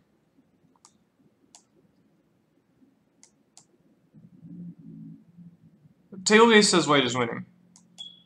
Yeah, I can believe it. Okay, a5 doesn't work. Or maybe I just take, and I don't let you capture yet. But here, yeah, if I were the black player, I would never let the king in. I would play this. Because letting the king in looks very, very dangerous.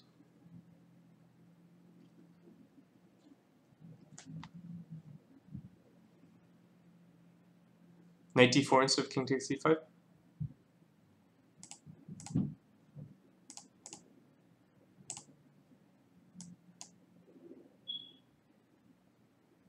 Yeah, but this can't possibly work.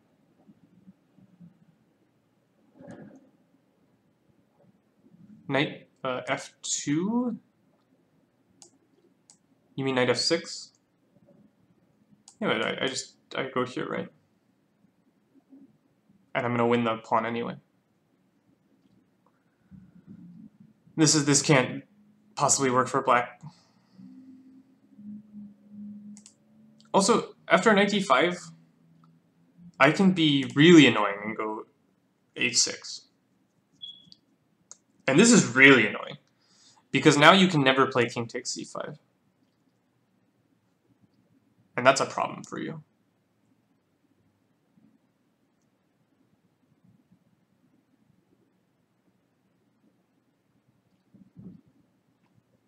Yeah, white is just one here. I'm going to take both these pawns. You're going to have a hard time taking these pawns. So black should win. Or white should win. Yeah, I think letting this king in is a huge mistake. Black should be losing now. Knight e3.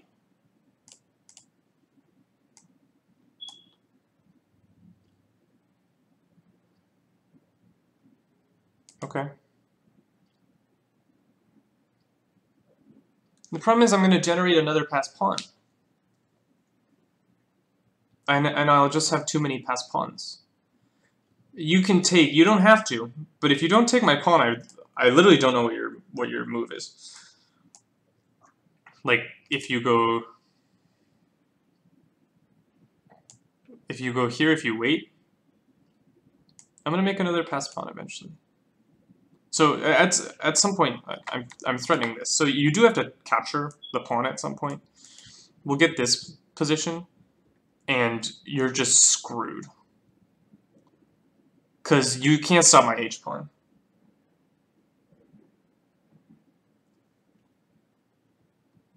There's no way you stop my h-pawn.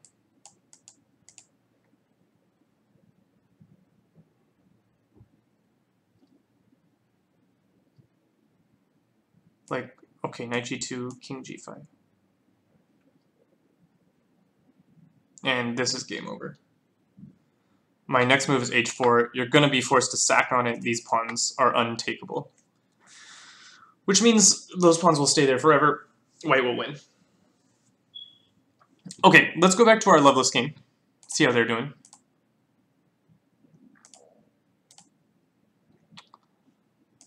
Loveless, loveless. When we were here, it looked like white had quite a strong attack going after a5.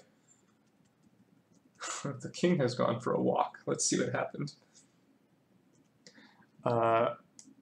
Loveless opted for one of our commenters' moves, h5. Very annoying.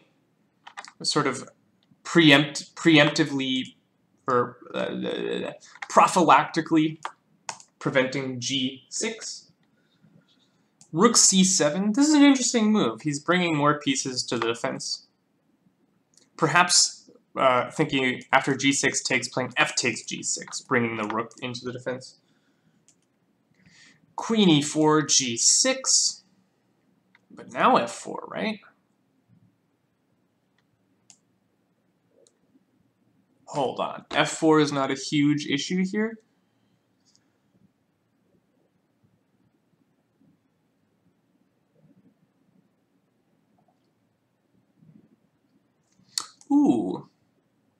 So the idea here is that after f4,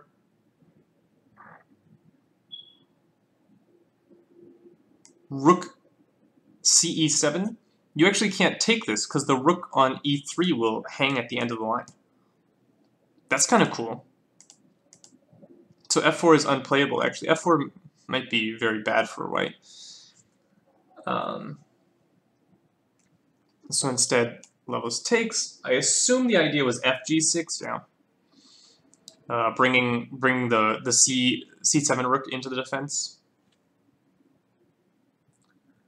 And okay, we are going for it.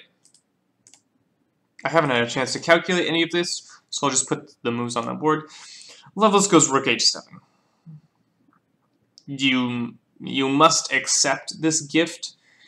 If you don't accept the gift, bad things probably happen to you. You should accept with the rook, taking with the king is mate in 3.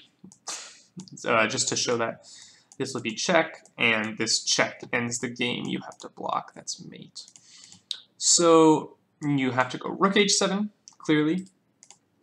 Queen g6 must be the idea. And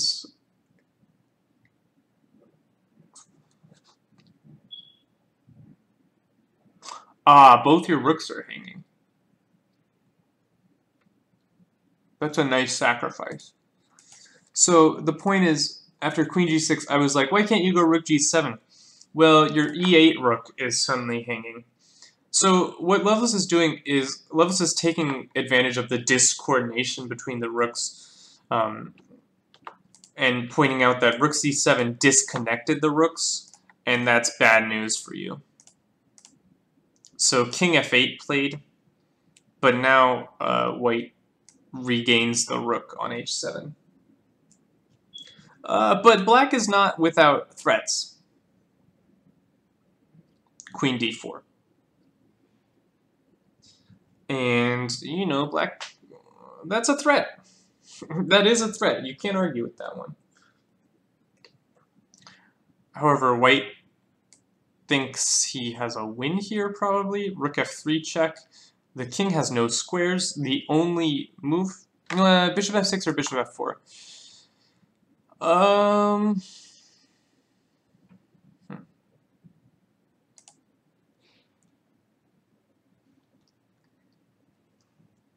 Bishop f6 played. That's probably more solid.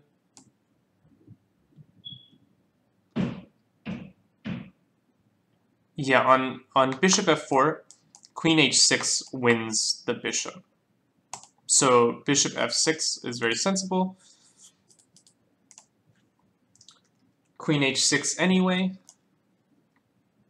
King e7 only move, have to defend the bishop.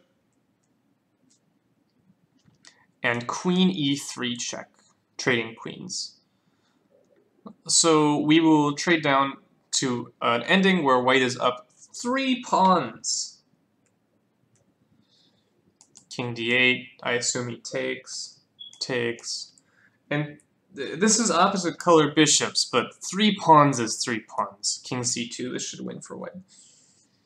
a4, rook f4, and I don't see how black will survive being down 3 pawns. That's a lot of pawns.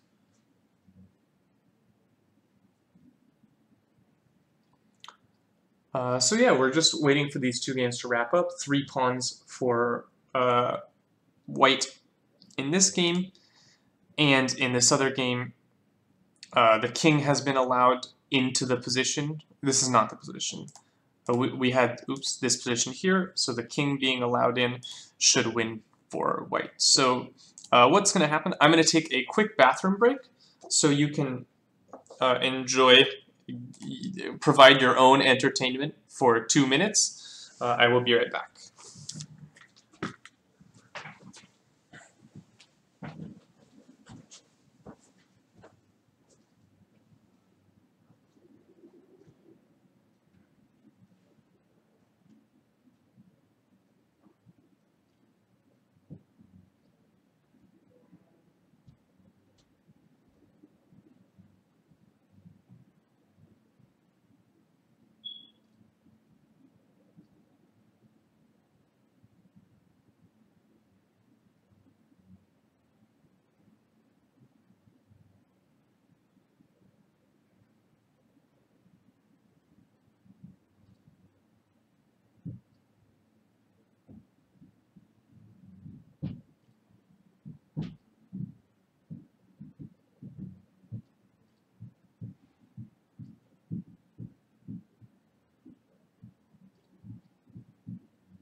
And I'm back.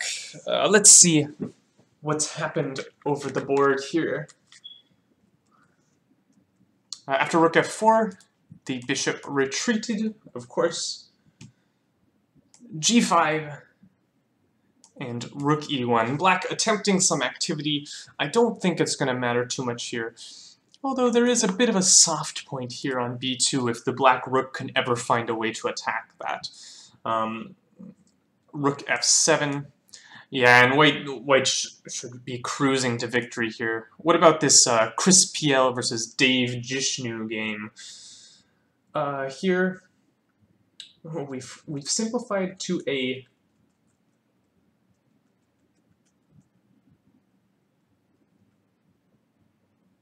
so the game saw a5, b takes, king takes,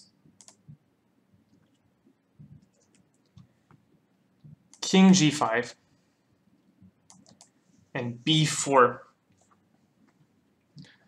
And here, I think white did not play the most incisive continuation. I think white can take. Because otherwise black has this b-pawn running around, oops, this b-pawn running around that needs some babysitting from white. Because after takes, first off, you probably have to play knight takes. If you go king takes, the a-pawn starts running. And then you have to tend the a-pawn, which is not really what you want. So you probably have to play knight takes. And here, first off, it's very difficult to win the a-pawn. If you have to spend 2 moves going here and then run your king all the way back, that's just not going to happen. But if you run your king over, now your knight is stuck defending the a-pawn, which means you're fucked.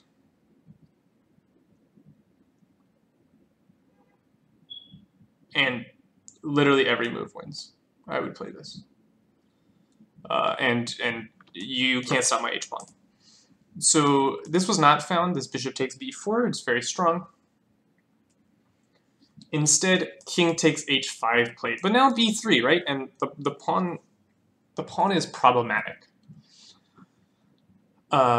It's probably still winning for white, but black has created at least practical problems for his opponent. Bishop c1, only move. But knight b4, it's a little annoying. A little annoying. I wonder if I have bishop a3 here. No, that would actually... I can never take the knight because the pawn queens. So bishop a3 is not a threat. Knight b4. a6 played? Now a6 cannot possibly be correct. You have to go king g4 here, I think.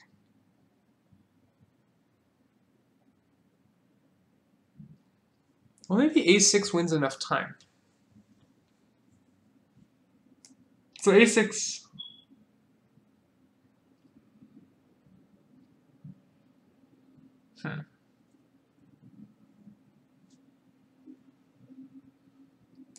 a6 is interesting. I think king g4 might be more annoying.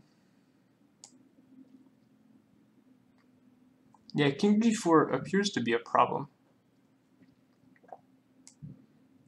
Because after knight d3, bishop a3 check, king here. But now this is a threat that I have to be worried about. So like a6, this is getting wildly complicated. I didn't want this to be so complicated.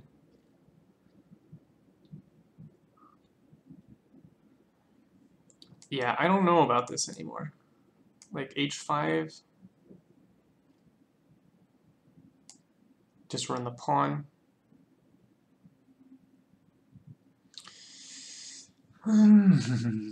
If you go here,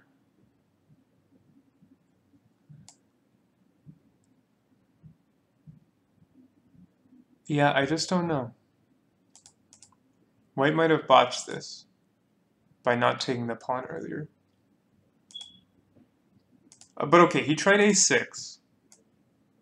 Knight takes a6. I might have tracked that puppy down with the king. The knight is strong. I guess it's probably similar. Yeah, it was drawn. Let's see how it was drawn. This should win. Okay, we had a similar variation to the game. Or to what I was showing. King takes g4. Knight b4. King f5.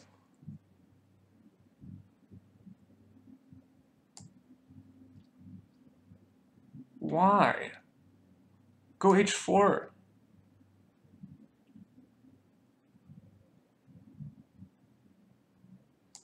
After h4...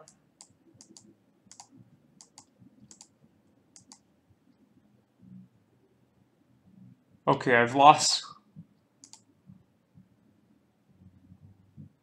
this because the knight gets in front. So I think after h5 you have to go bishop b2.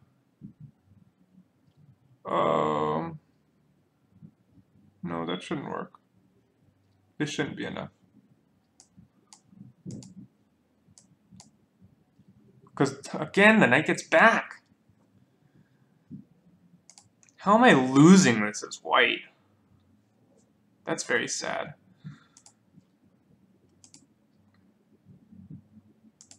Okay, so h4 not played. Maybe maybe for the best. King f5 played. Probably a better move than the moves I've been making. Knight d3, bishop a3 check, king here. g4. I don't know, can you run the h-pawn now? No, it's probably too slow. King a4. Oh, whoa, whoa, whoa. After bishop a3 check, he went king c4. What? Why? I think black was maybe playing for a win here and didn't realize it. This is a mistake. He needs to hunt the bishop down.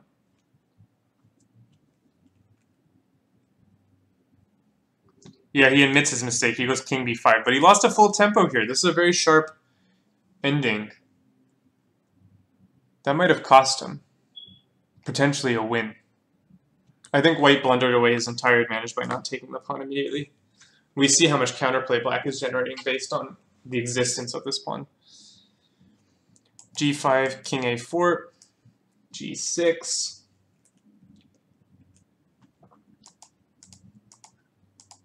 So black could have queened first here.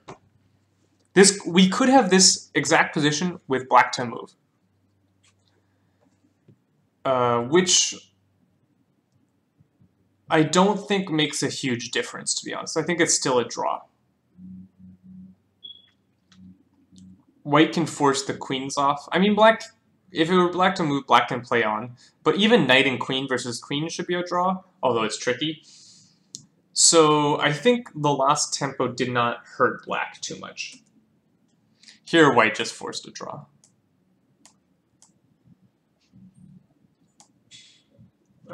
Just by taking queens off. Oh, that's cute. Knight b4 check. But, okay, queen e4. And now the knight is hanging, so you do have to take.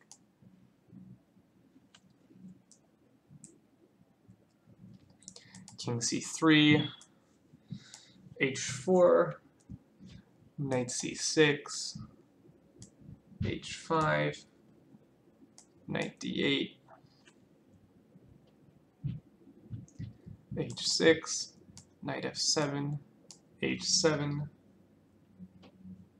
and knight g5. That's a draw.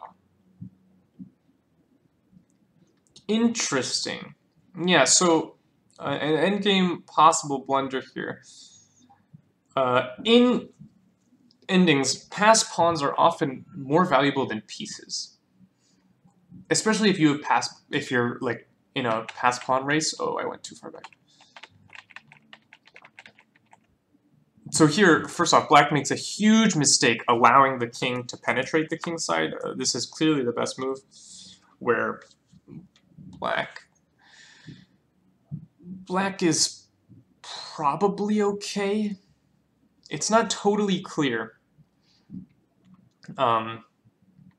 There's ideas like c6 in the air, which are potentially dangerous, but c6 shouldn't be immediately disastrous for black. I'm not sure white even wants to play c6 here. Things might go south for him.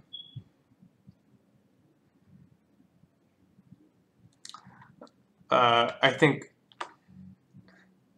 well, interestingly enough, black has a hard time waiting. The idea is, after king here, the king gets in, which is what we were trying to avoid in the first place. So c6 is, I would call it problematic. Black doesn't have a good waiting move, whereas white can wait forever with the bishop. That's one thing. Knights can wait, or bishops can wait. Knights can't wait. They can't make waiting moves. If you go knight here, and then c7, and that's a problem.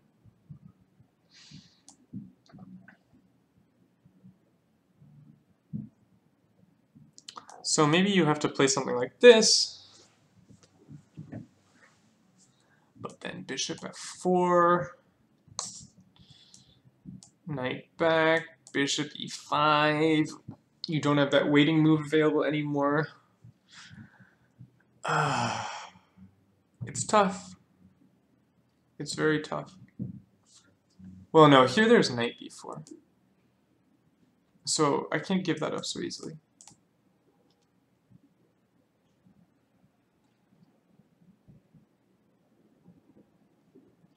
No, but here there's c7.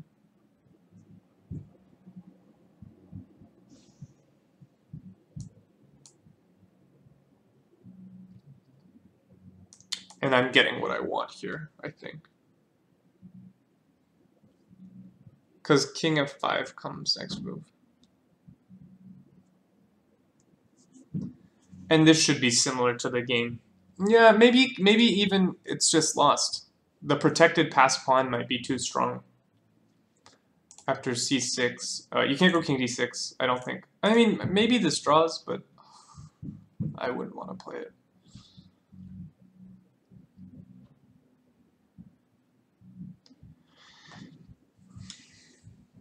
I wonder if the pawns draw. Something like this.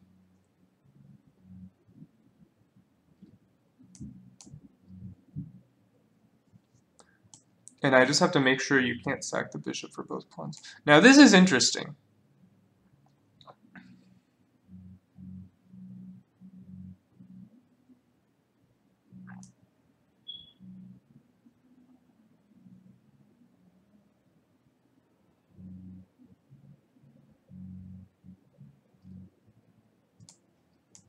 Because all of a sudden we have a race.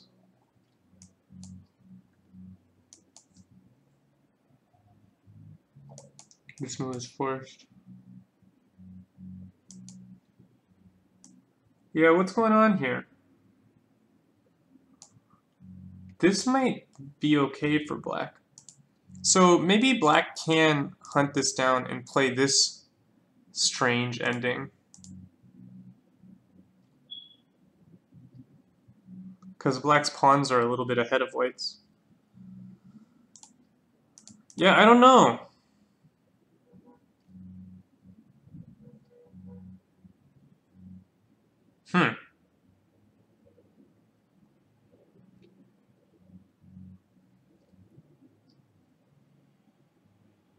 Maybe it's better to go over here so I don't get interrupted.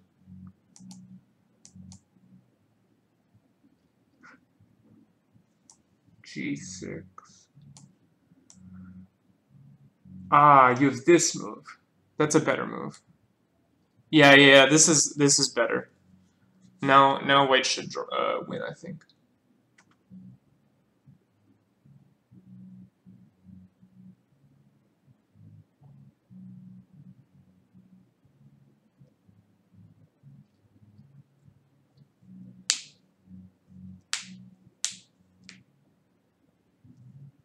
Oh, I'm looking at the wrong game.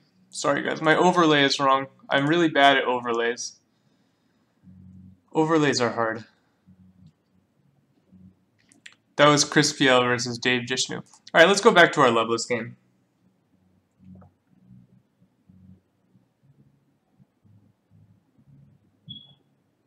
Why not King G5 followed by H4 instead of G3? Where was G3 played? I assume you mean instead of G4. If we look at the game.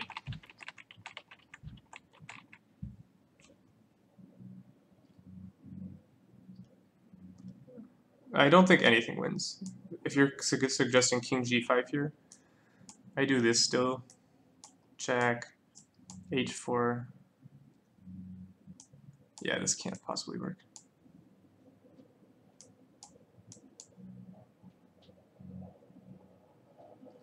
This is a problem. You lose, actually.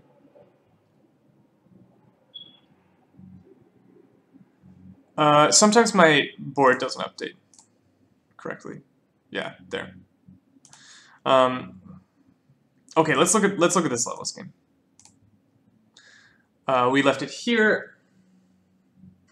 Rook F7 was on the board. Bishop has to move, of course. And Rook B7, going hunting. 3 pawns is not enough. He needs more. A3. It's a little bit annoying. You have to go B3, I think. Or you can take. But either way, Rook A1 might be coming. Not exactly what you want.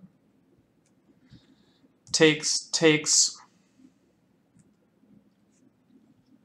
And G6. Loveless just planting a gentle reminder that, hey, I've got a pawn over here. Rook G1. C5.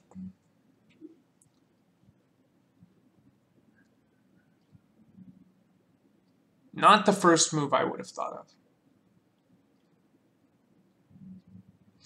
of. The idea is to create a passed D pawn. Because in the ending, and especially in opposite colored bishop endings, it's not really about the number of pawns, it's about the number of passed pawns. But I'm not sure. And you can't take with the bishop because of G7. Well, is that true?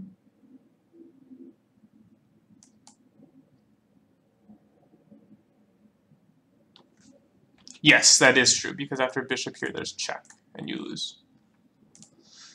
So, yeah, that's a nasty little shot. You have to take with the pawn, but now there's a second passed pawn, which is coming. He's coming for you. So plan is simple, go D7, protect the pawn, and check. Bishop E5.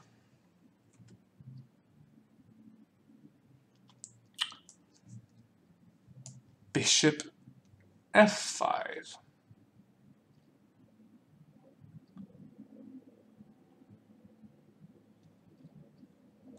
And there's a fork. That's unfortunate.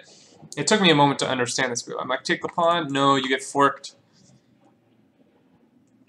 Okay, the game is over. White has won. Let's see how it happened.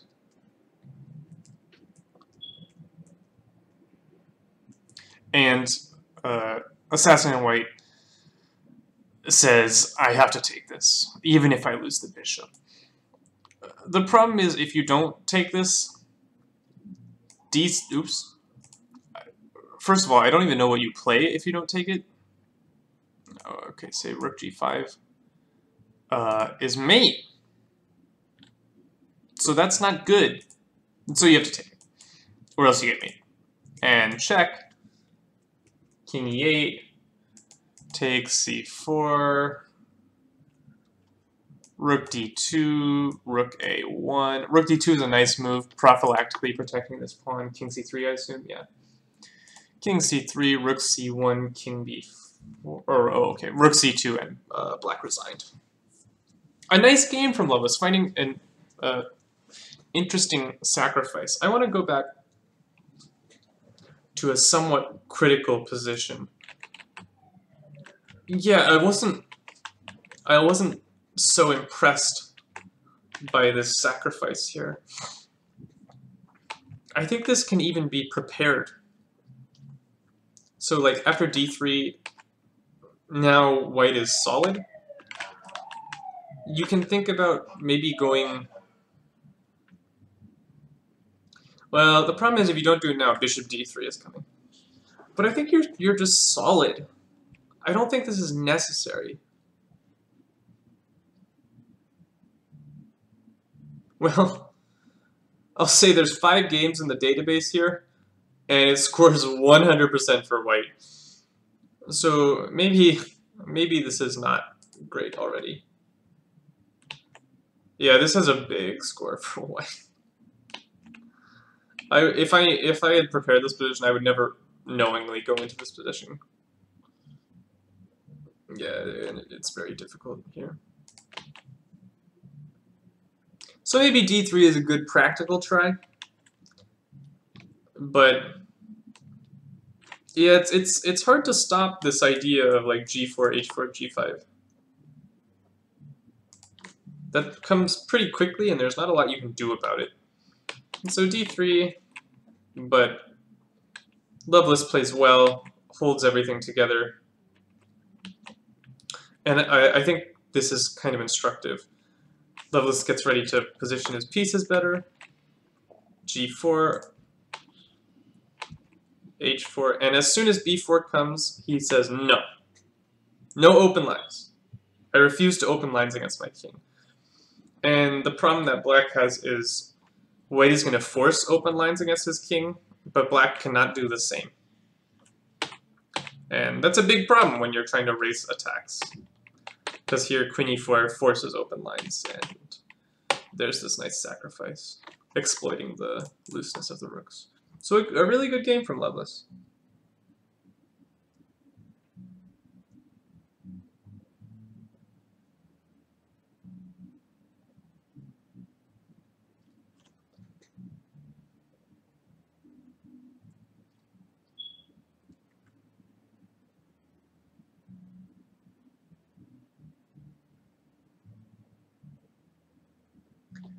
b4 in the Chris PL versus Dave Jishnu game was working as expected. b4 where?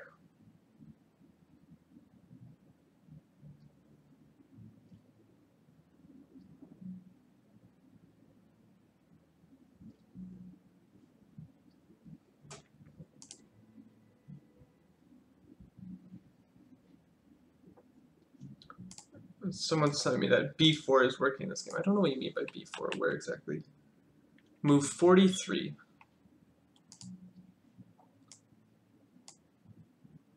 This works for black?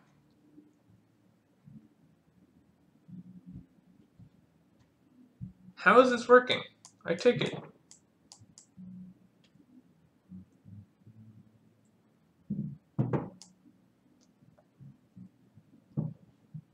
I'll use the engine to cheat. And g3? Wait, what? Oh no, it's black's move. It's black's move. Black draws with g3.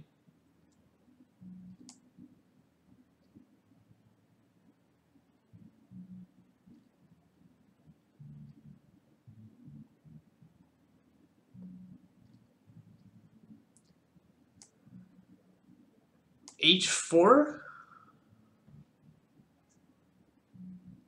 This is a draw. This is a draw. Huh. I can't go h4. And the reason is I don't I just don't quite have enough time.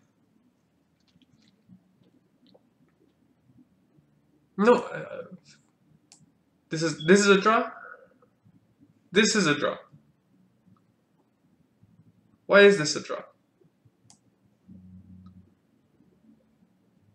Why is this a draw? Check. Okay, check is not it. Knight e3. Ooh, knight e3. Okay. I see it. That's a good move.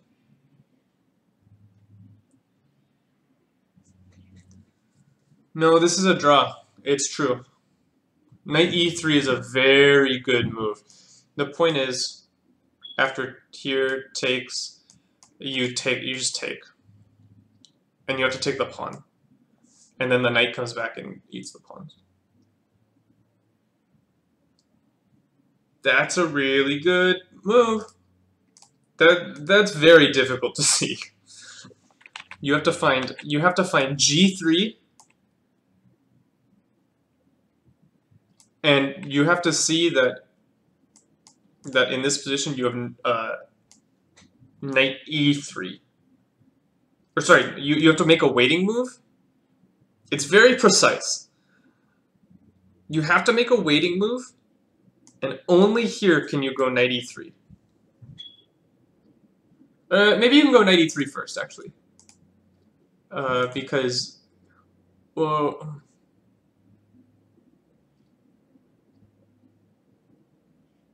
knight e3 might allow king f4, actually. It's still a draw, apparently, but it's a lot of work. So you play a waiting move, and you go knight e3, and this draws on the spot. And after g3, h3...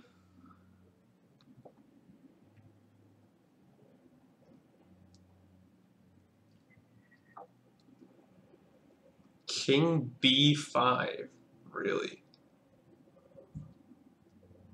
Going for the a pawn. And this is a draw.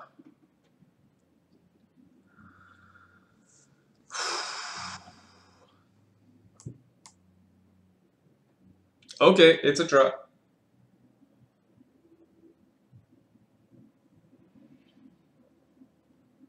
That's pretty cool. That's a cool draw. I totally missed this g3 knight e3 idea. Knight e3 is crucial, controlling that g4 square, not allowing the h pawn to roll.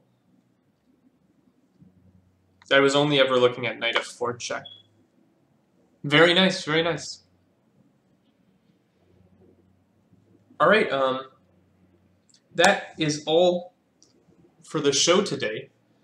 I am gonna stay on and probably do some tactics just for fun. If you guys want to chill, hang out, do tactics with me, that's fun. If not, have a great time and enjoy your days. It's sort of nice. I got home yesterday. I took my flight, got home yesterday,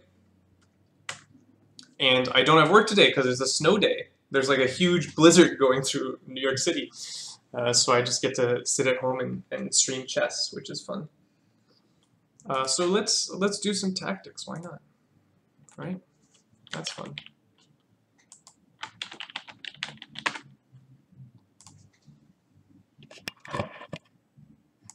Hello.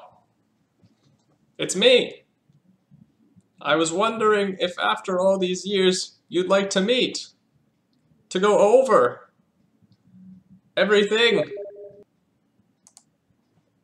They say time's supposed to heal us, but I ain't done much healing. Hello from the other side. Let me get this window set up.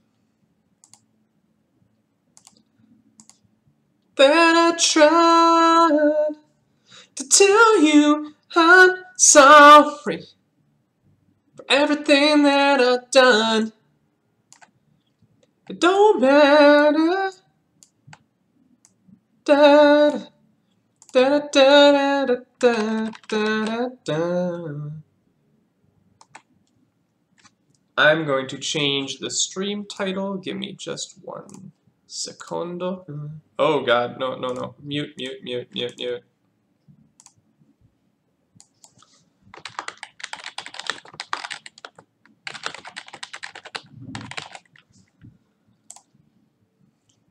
Tactics time on chess tempo. Chess tiempo. Did it save? No?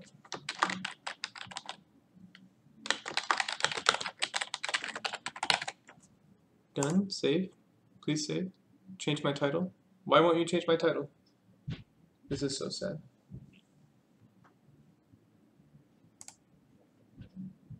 The title won't change. It refuses.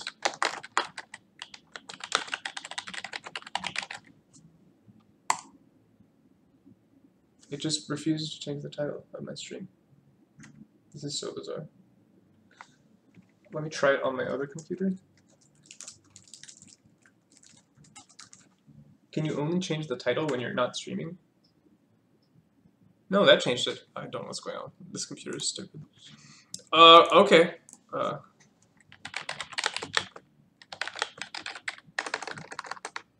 probably gonna do this for like an hour and then head on off.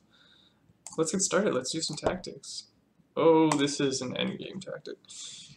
It's black to play and win? Question mark. Okay. So if I take this pawn,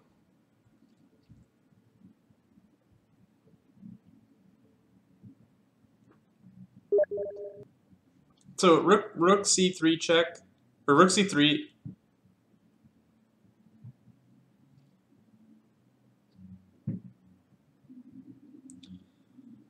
Takes h7 queen, a8 queen. I skewer. So rook c3 takes h7 queen, queen skewer, and you lose. So rook c3, that's clearly unacceptable. If you go h7, I just take your rook. Rook c3, rook d1 check, king c4 h7. No, rook d1 check, king c4 check.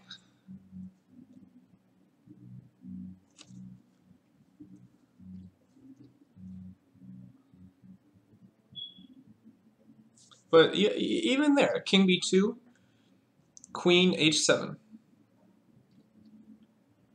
And my pieces are not properly positioned to stop this pawn.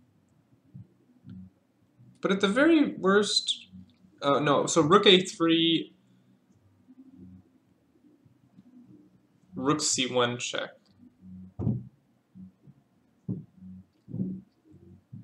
X-raying the queen. But I can go, oh, no, queen g5 check just wins a rook on d1.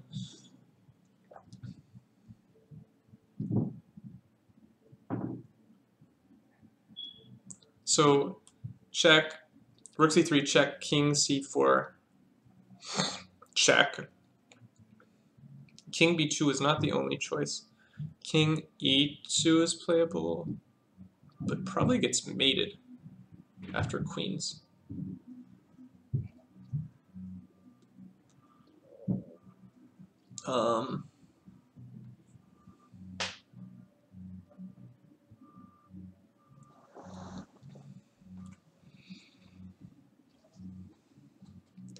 King g3 also loses that way. King g4. Queens h7. Queen g1 check. Rook a3. Should be enough to win. Yeah.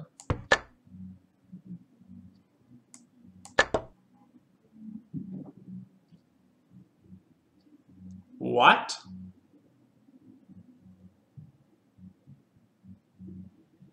Queen? Question mark? Am I an idiot? Am I missing something? Is there some stalemate that I need to be worried about?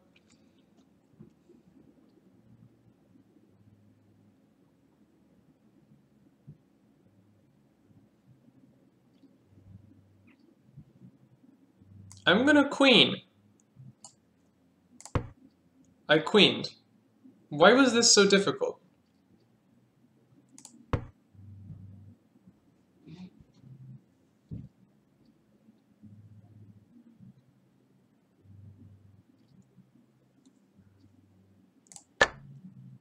I think more testing is this line. Queen, and then on h7 you have to insert this. You go check. The king goes. Well, first off, you're probably actually mating. Yeah, you're okay. My intention was to play rook a3, but you're actually mating on this move. I'm almost positive this is mate. So yeah, my intention was not correct, but even here this should win. So yeah, this is as soon as you realize that the king move is check, you're on the right path because queen. I mean, you can check here, but now you lose a lot. What was wrong with king d2 here?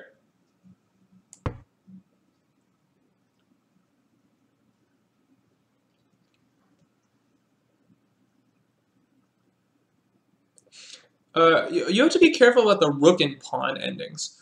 Rook and pawn endings are notoriously drawn.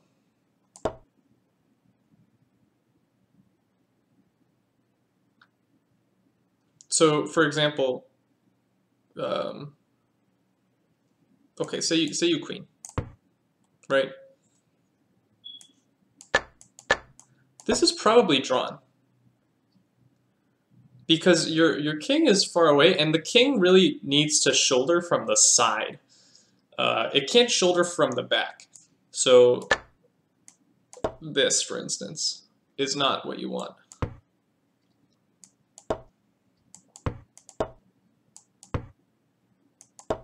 It should draw.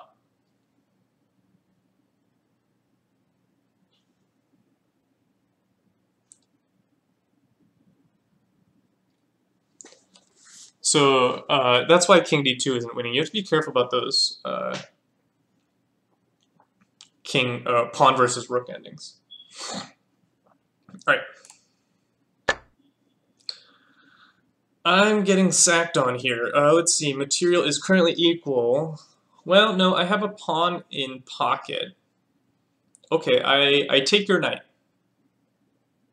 What terrible thing will befall me?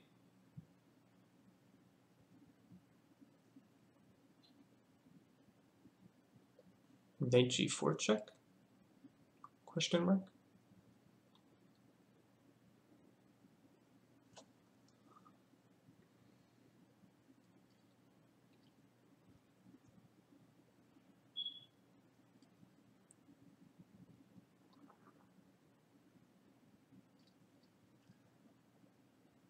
Knight d6 check? Takes knight d6 check.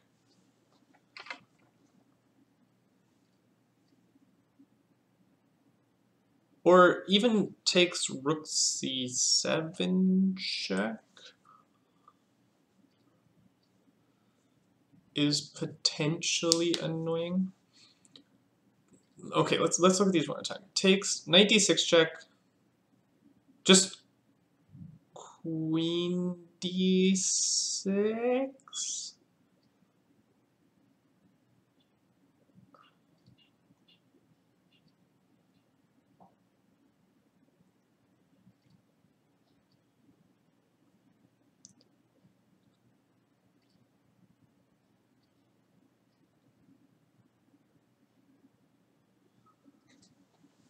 Knight d6, queen d6, rook e1.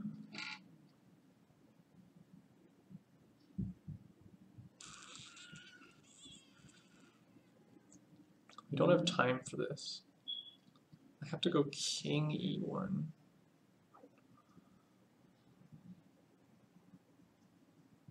This looks very dangerous.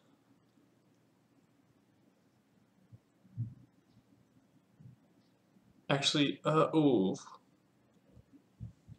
So queen d6.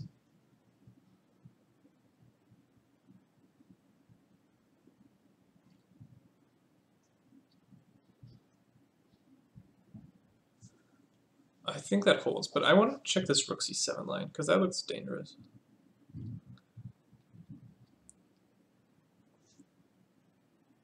Or it looks at least perpetual, like, because after rook c7, if you go king f8, there's just queen g6, which should be perpetual, because of this dance. So you have to take the rook, queen c7 check.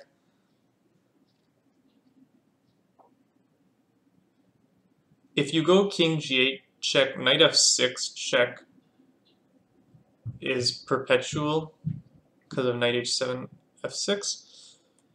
So you have to go king f8.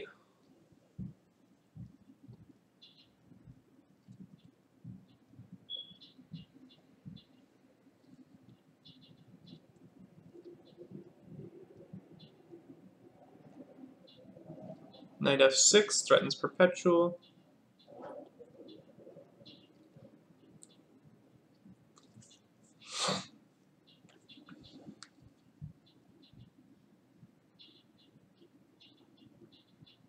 But knight f6 I can take with check and go queen d6 check. Is there some other move by white that I'm missing? I should check this knight g4 line. Knight g4.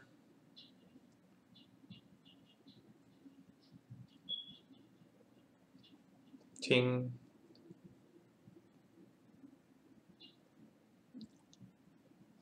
G8.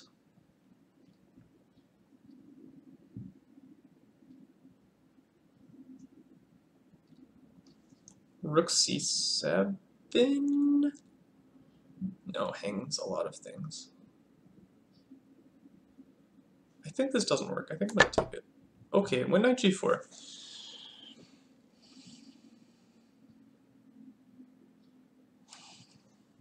What's the problem here? King g8. On king g8, takes, rook c7,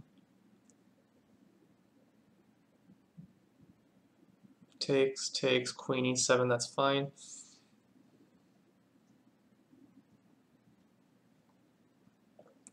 King g8, knight e6.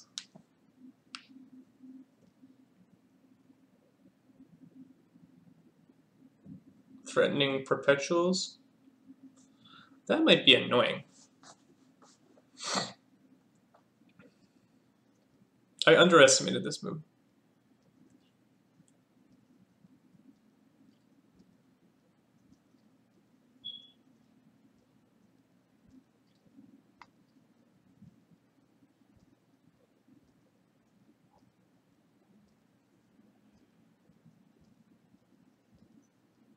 This might look stupid, but king f6?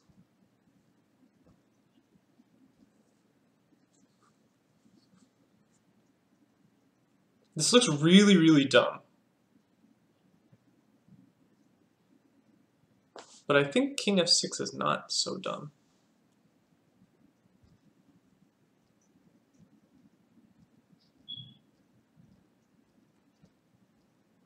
King f6.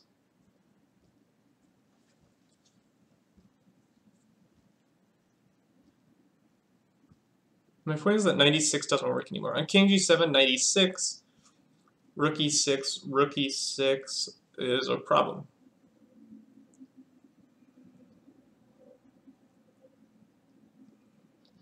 Because knight f6 allows rook c7. I can't allow that.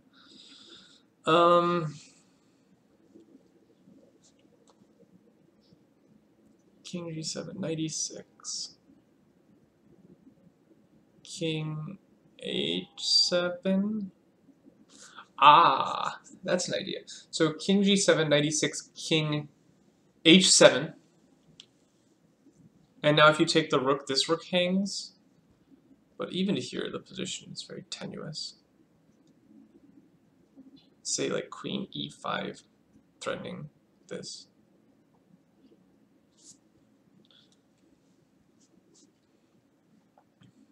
Or say rook c7 check, actually. Queen takes.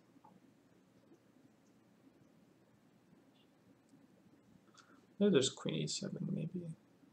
No, queen e7, knight g4 check.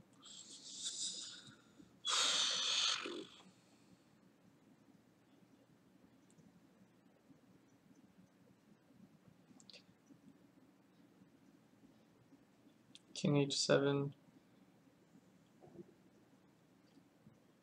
Knight g4 check even. You have to go king h6 to make progress.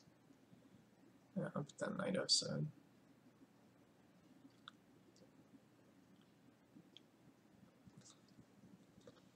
I think it's time to be brave.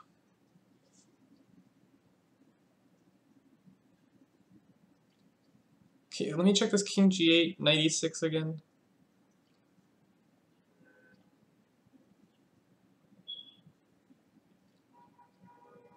No, that's just disastrous.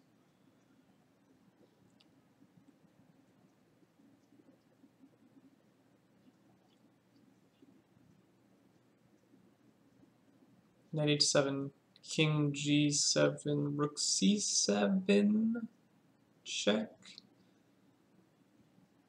Knight takes, queen takes, king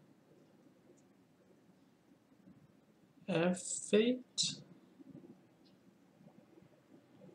No, I can't, that's illegal. King g8 allows knight f6 check. And that's actually perpetual again. So king h6. Knight f6. No, this is hanging though.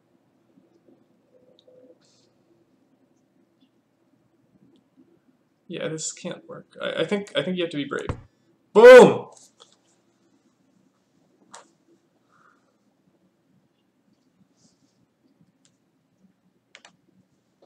Bravery pays off. It's the only move to avoid bad things happening.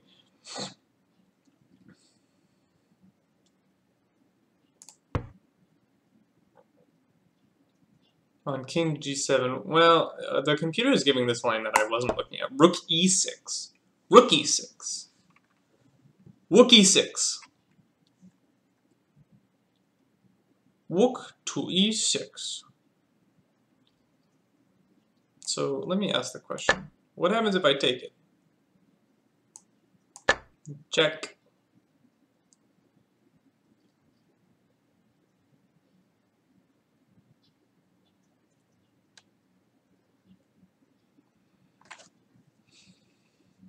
I guess I just win the rook, or he just wins the rook.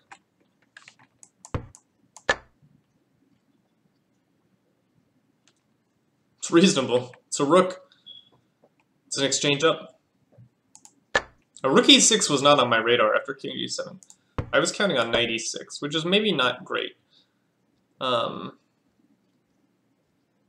still annoying. I was looking at... So on king h7, I was going to go knight g4 check back.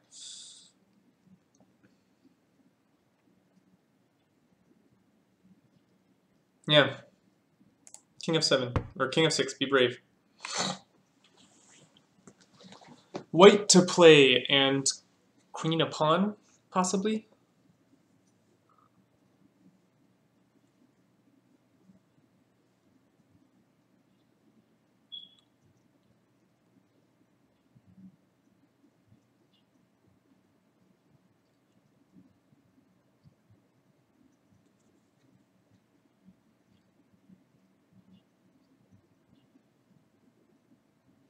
So if I take this, then this check is annoying for you. This check is really annoying for you if I take this, because this check will be followed by d7, and I'll win a piece. So Taking here looks good. You might want to play rook d1 so that I don't win a piece when I check you. So like check king f6.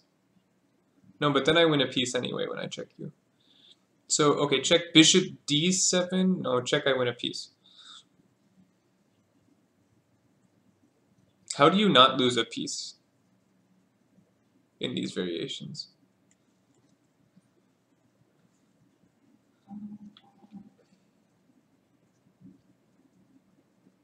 I think you lose a piece by force after bishop takes e4. Bishop e4, rook d1 check, king f6 takes, no, it's lost.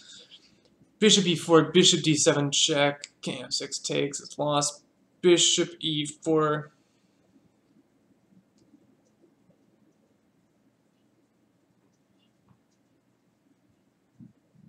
Okay, what if I preemptively move my king? Bishop e4, king e5. That's a try. That's a good try.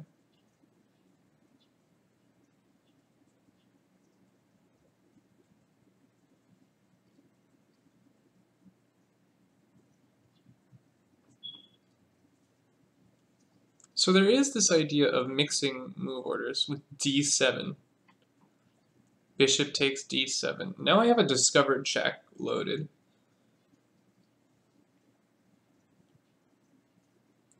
Bishop e4 check. King e5. That's like very close to being mate. No, that's not true. There's this square as well. Bishop e4 check, king e5.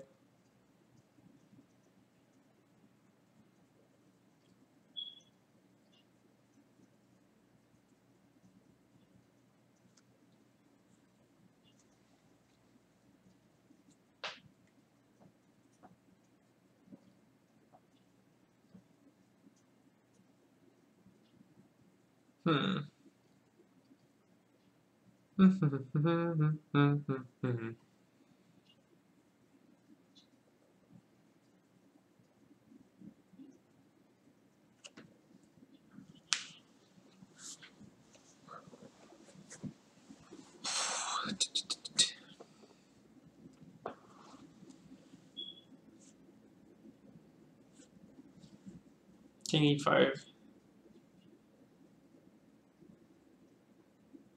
Bishop f5 anyway. Takes. And rook d1. I'm going nowhere fast. Takes, king e5.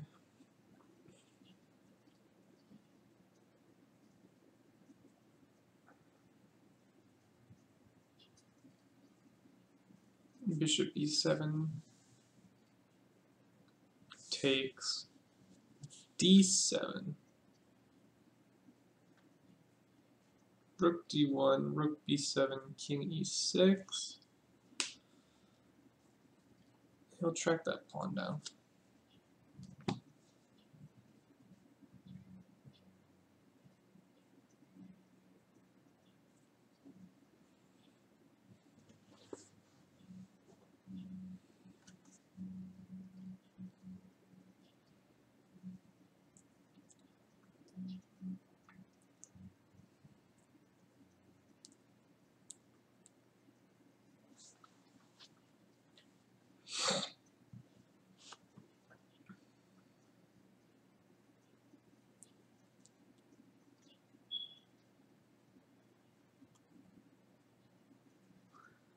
Bishop e8.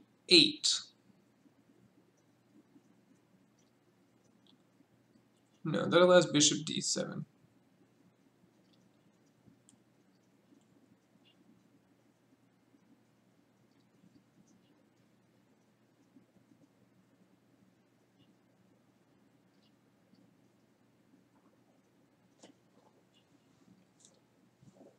Bishop a4.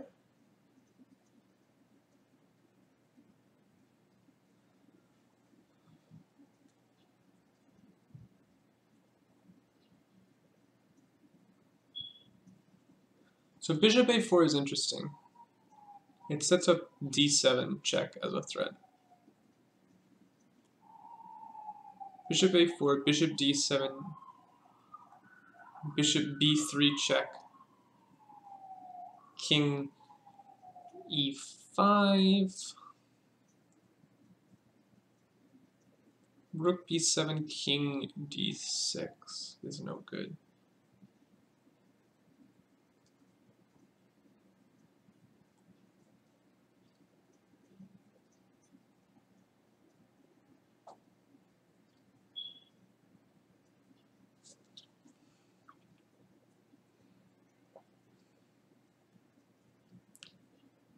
Bishop c6 back.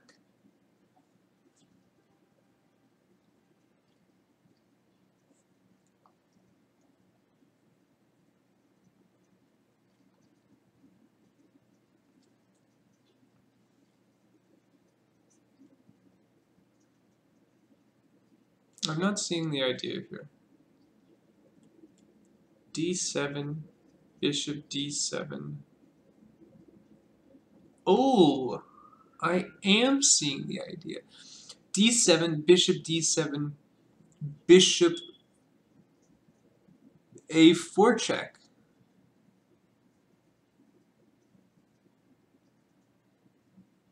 And you're losing a piece. Because on king e7, there's rook b7. And the bishop on a4 stops rook d1. Very nice.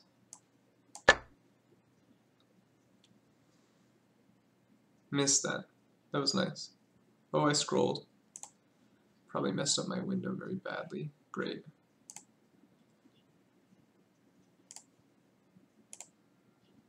Did I fix it? No. Disaster.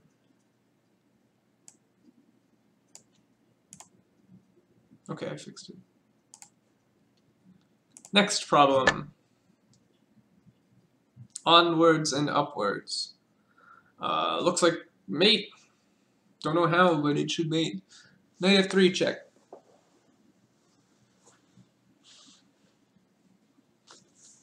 Knight f3, rook f3. Knight f3, bishop f3. So knight f3, bishop f3, bishop e5. And are you stopping mate on h2?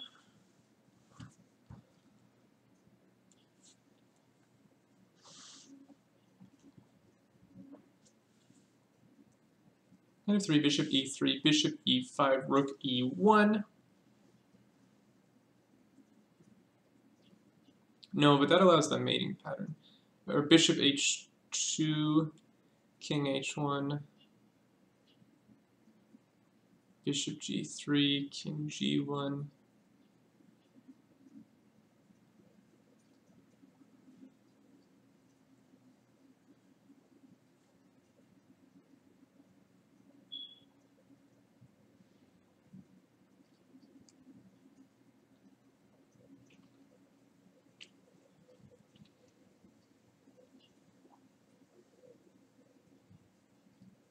Yeah, that should mate. Not the best move. Huh.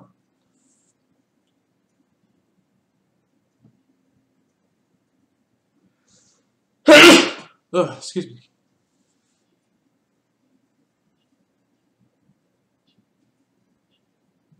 Maybe rook g4 is a problem. Because after rook g4, you must take knight f3, you must take bishop e4,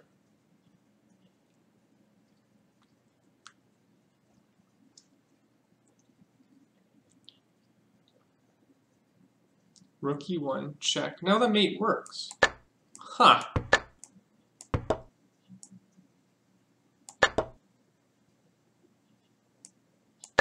This is the mating pattern I'm talking about.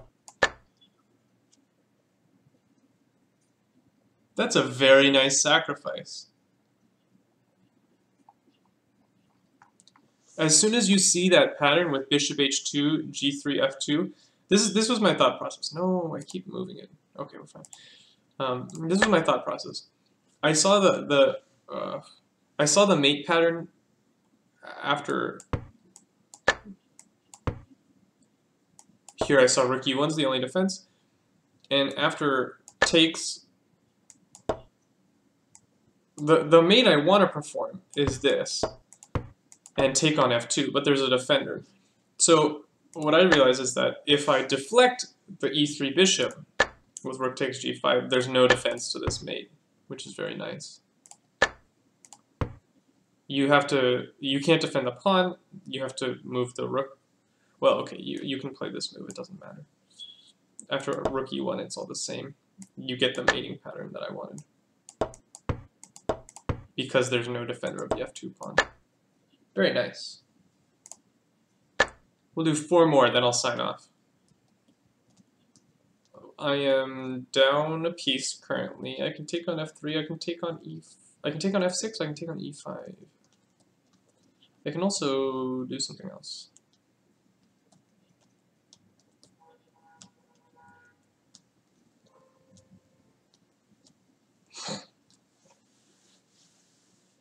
So taking on e5 forces rook takes e5, and then queen f6. And I'm up a piece. So if I take on e5,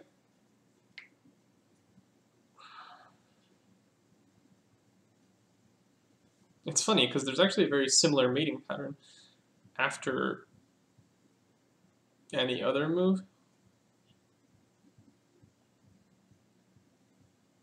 So my point is, if the knight moves somewhere, I have bishop h7 with the same mate as earlier. So it takes,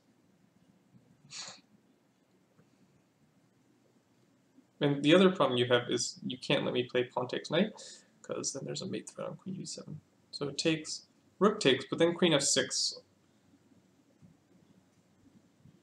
But you have, no, d3 doesn't work.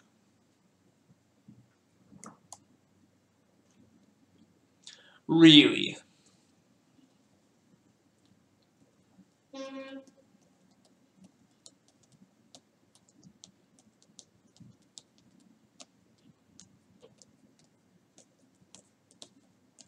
Maybe there's a mate or something.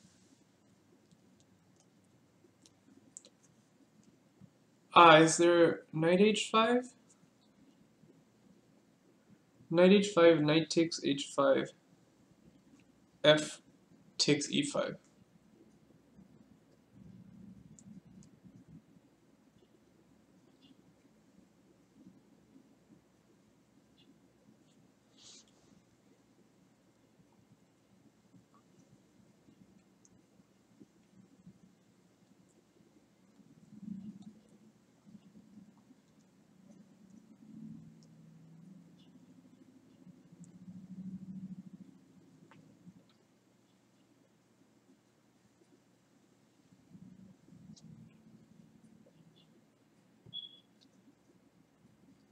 Knight h5, knight takes h5, bishop h7, king h8, f e5.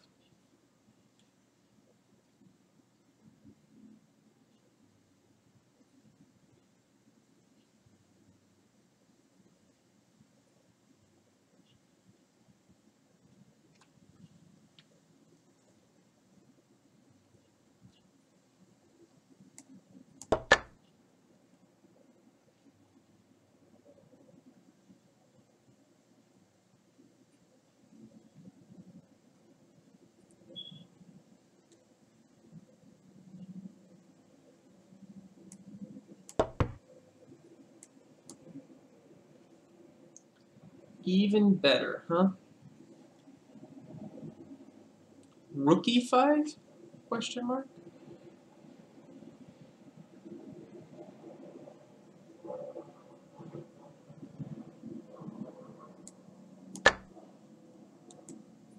The same mate twice in a row. How amusing.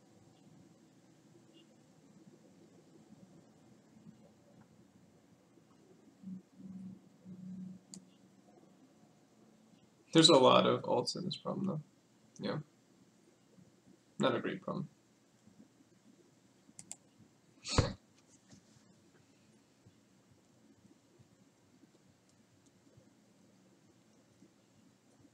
Materials equal. This is very weak. This is a little loose. My bishop is a little loose. There's also a fork. A royal fork. So rook takes, knight e5, fe5. What have I really accomplished there?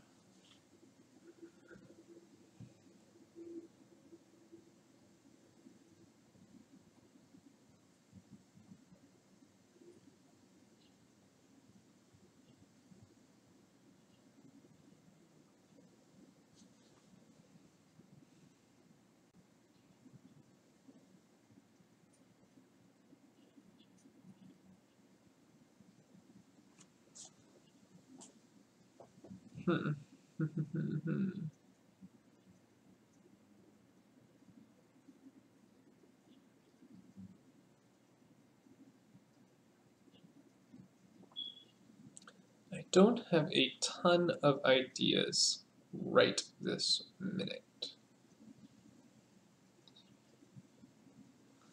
One idea is queen g3, just attacking the knight.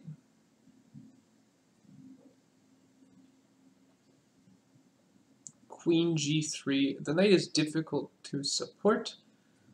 Knight f4.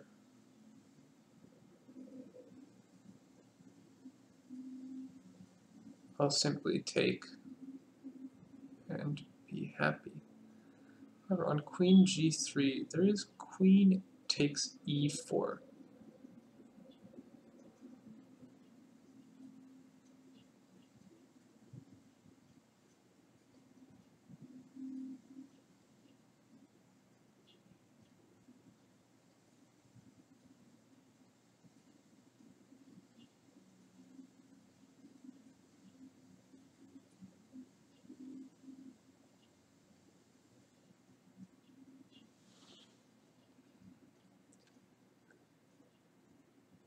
And I don't really see where I'm going from there.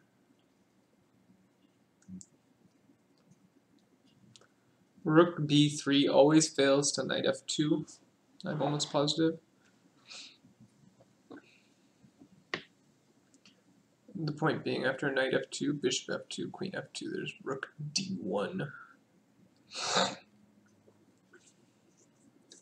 And after rook d8, there's any discovery ever.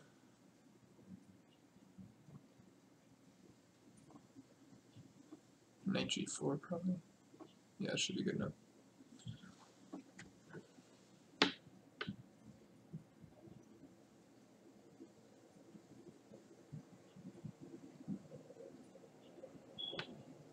Can I distract the queen from this point somehow?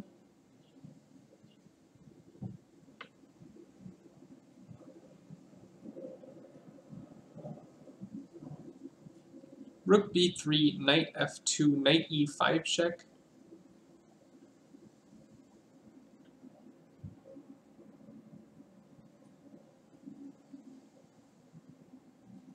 Rook b3, knight f2, bishop e3. Hangs my queen. Very sad.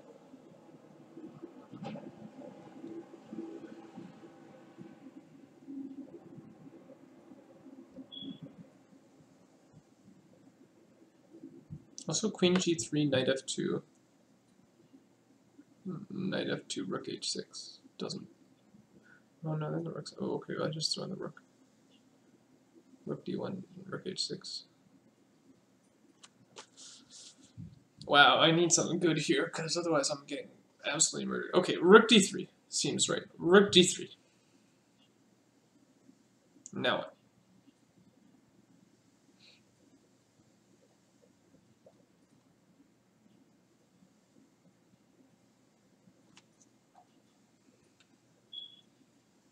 Queen G5?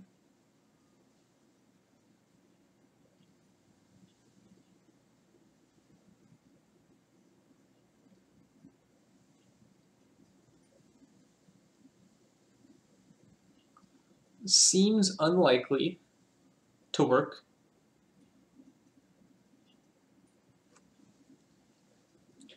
Man, I am not seeing the idea on this one.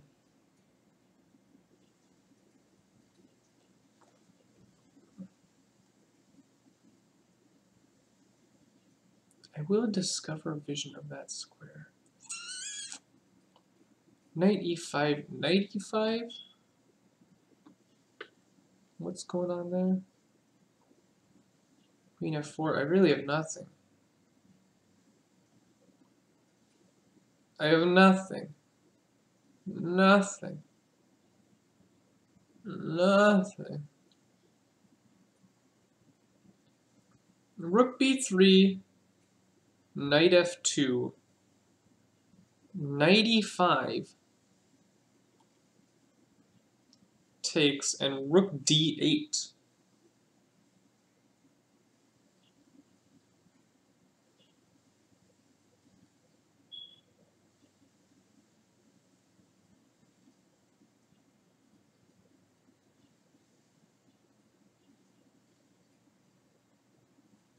Rook b3, queen e4. No, you lose, you lose. You can't do that. I think that's it.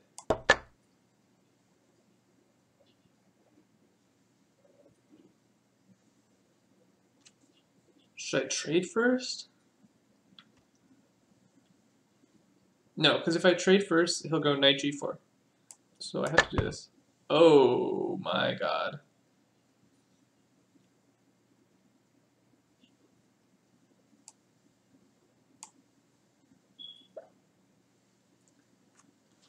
Knight takes queen is not the best move. Uh-oh. Uh-oh. I am in some hot water here. You know you're in trouble when knight takes queen is not the best move.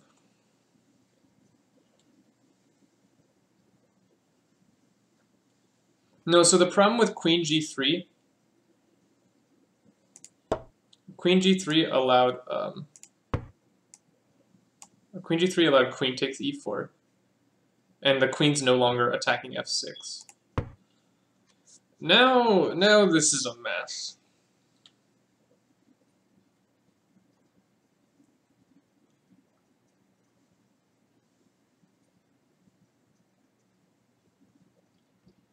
Maybe I just take the rook.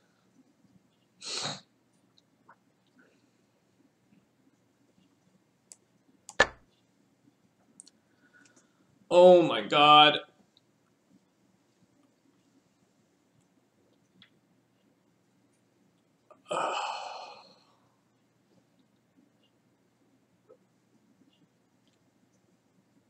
Takes, check.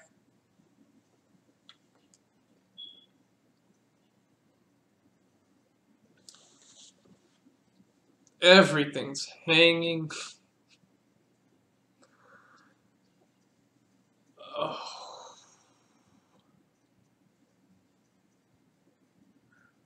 Queen g3? Question mark? No, that can't be right. Do I have a check? My kingdom for a check.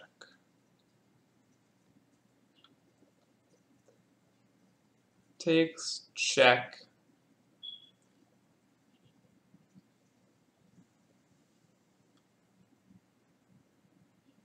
Oh, man.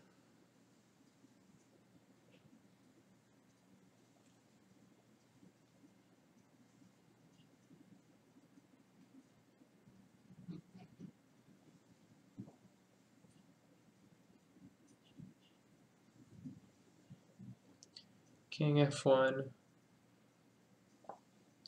Rook takes rook. And everything was fine for him. Ay, ay, ay.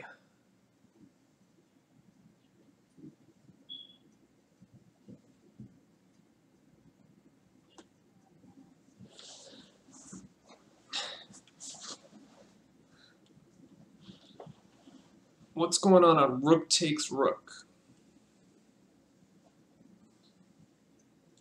Rook takes rook, queen h4.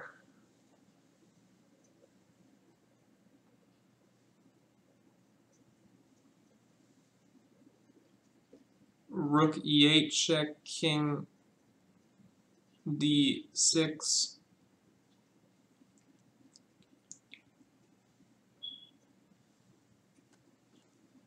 No, on rook e8 check, there's also bishop e7. But then knight g4 or knight g6. Oh my god. Rook takes, queen takes, check here.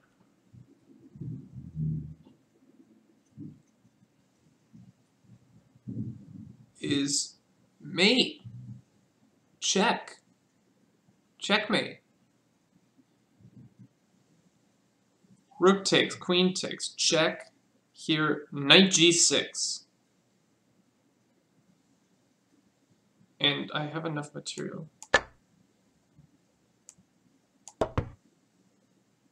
So is knight g6 best?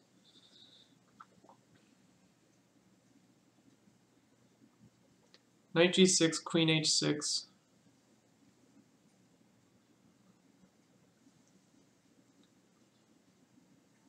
Rook e7. Yeah, because I can grab this.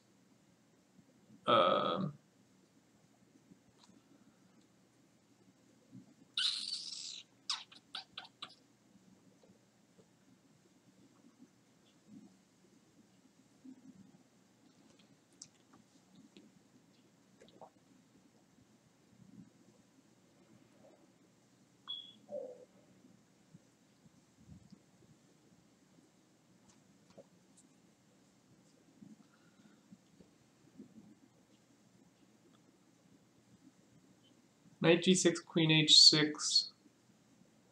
Maybe there's this. I think this is good. No? Okay. Oh, I take it.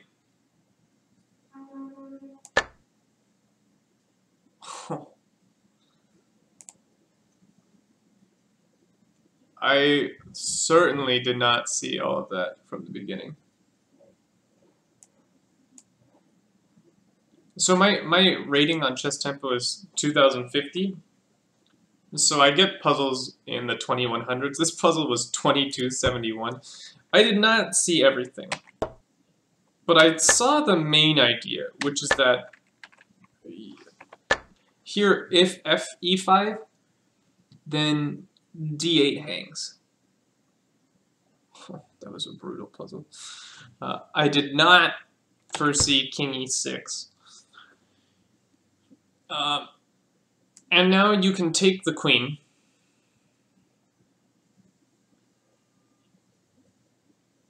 But apparently taking the queen is not so strong. Let's see. And here, oh, you have to contend with this. And here, your pieces are a little bit tied up. It is a queen for a rook, but I have a feeling black might win some material over here. Might win this bishop, perhaps.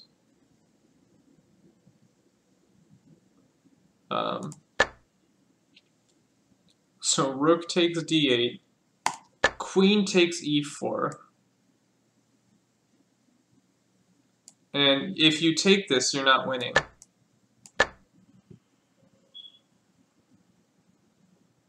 Because of, sorry, queen takes e4. Of this variation, where black gets all the material back. And then you don't have anything. Yeah, black is fine here. So you have to find this. And the point is, if you move the king, it's mate. So blocking is the only option, and that slams home.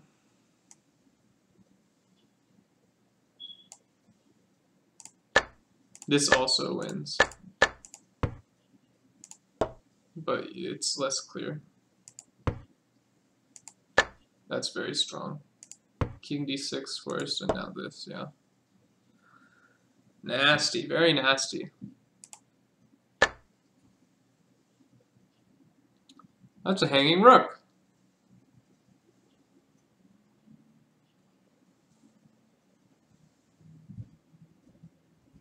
Why can't I take it?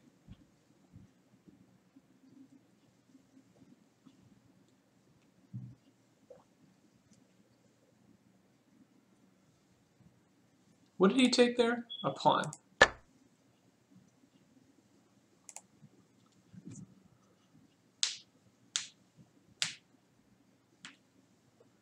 Okay, so the idea is queen takes rook, queen h4. With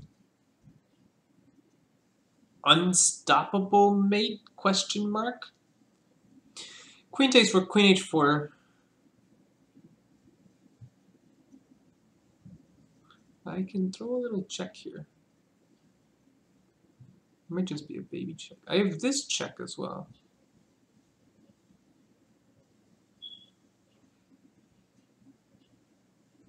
Check king h8.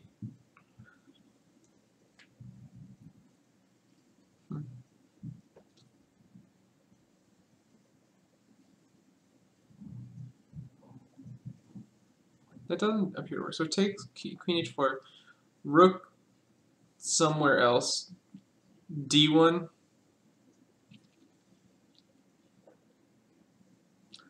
But then there are problems.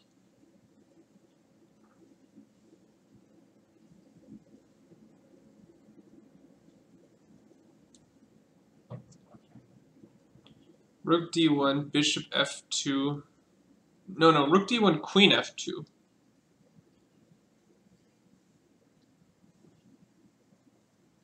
Is losing.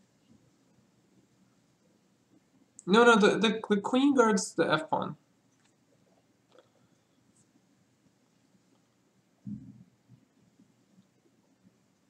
Rook d1, bishop f2, king f1.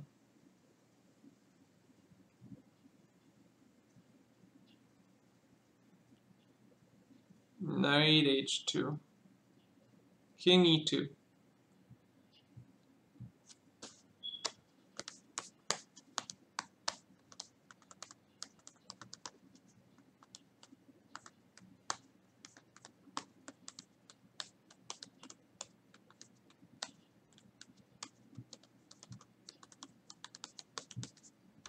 It's also possible that queen f5, queen h4, rook d1, there's rook f8.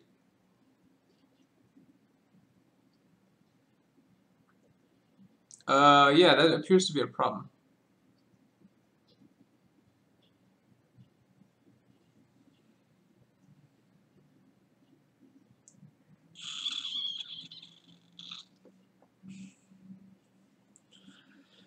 Queen f5, queen h4, rook d1.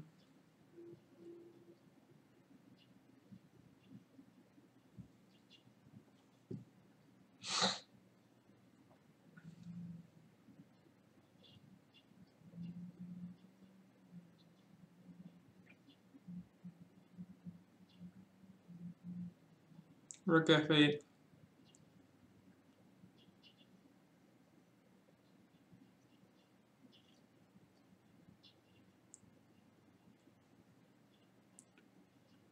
As losing.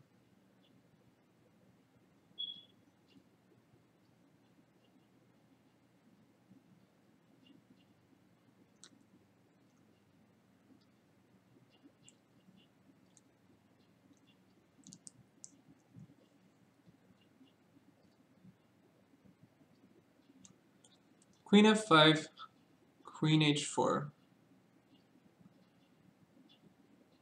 What do I do about this square? Bishop f4?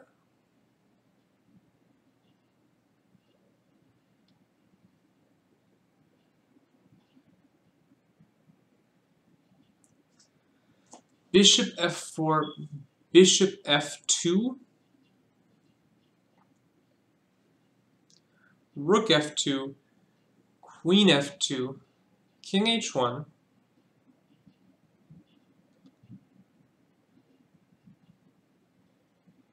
But now the knight is hanging.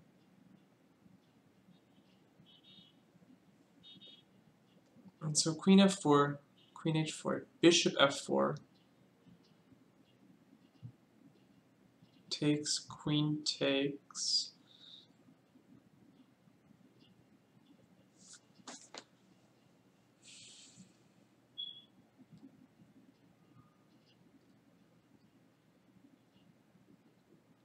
Rook f8, queen g3, queen takes g3, knight takes g3, bishop takes f2.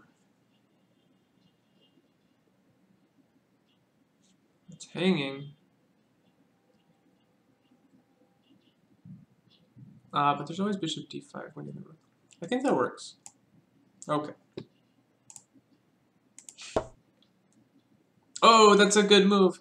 That's a good move, taking the knight. Oh, that's a really, really good move. Yikes.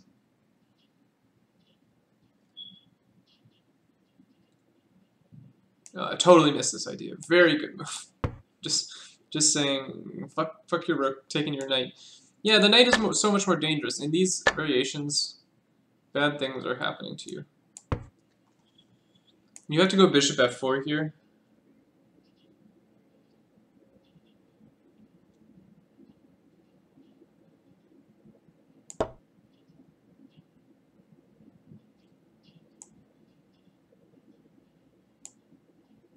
And here I have no idea what's happening. This is my idea. This might be a dumb idea. Yeah, this looks unpleasant. Actually, this loses. Ha! Whoopsie! That's an oopsie. Alright, we're gonna do one more.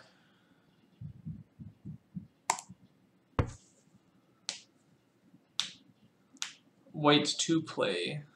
I equal material. My king is as naked as they come. Let's do it. Let's make it work. Knight h6. Queen h6. There's no knight f7. How sad.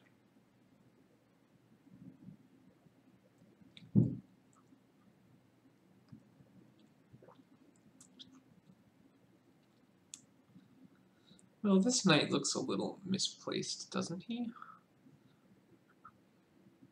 Rook h4. Ah, rook h4 is very annoying.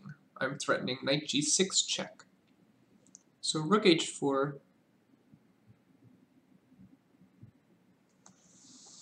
Queen g8 check.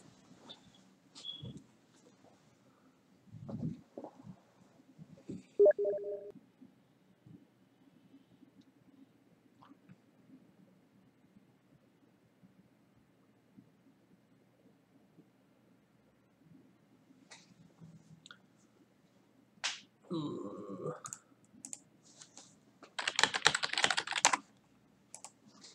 Rook h4, queen g8, check, king f1, allowing knight g3 check. Knight g3 check is fine, I take it. You can't take it, h7 hangs. And so rook h4, queen g8, king f1, rook f8, I take your knight.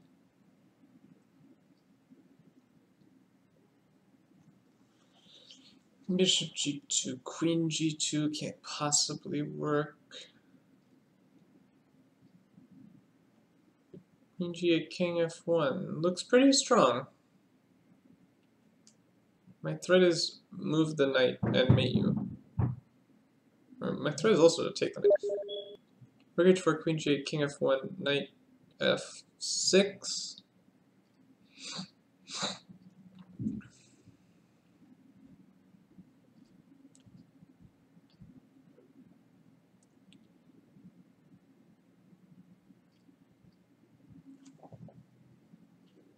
Knight e7. Queen, I don't know, queen f7? No, you can't do that. Knight e7. Queen g7.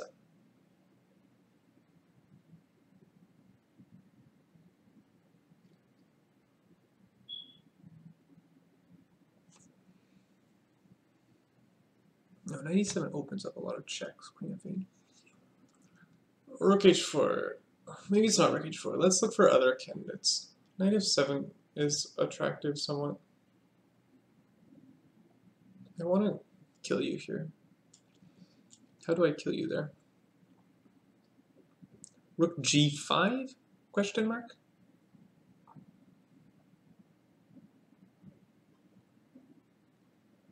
Knight g6? Question mark? So knight g6 is interesting.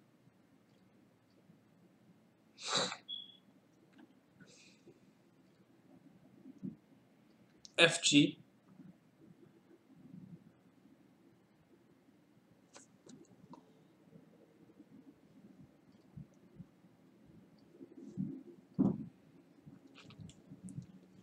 Knight e7.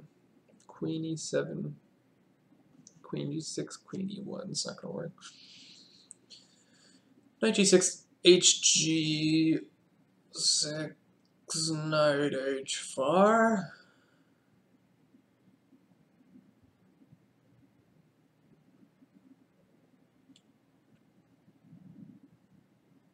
Looks problematic for you.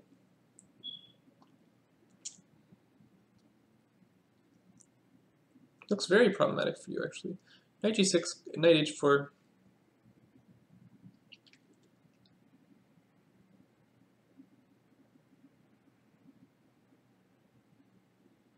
I think you're sort of fucked. Knight g6, knight h4, queen g7, knight g6, king g8, and knight e7. You lose. Yeah, that's okay. I thought I could not refute this. I don't see a problem.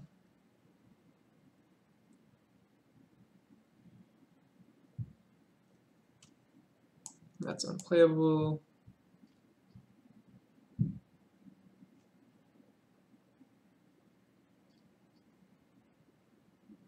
What do you do here?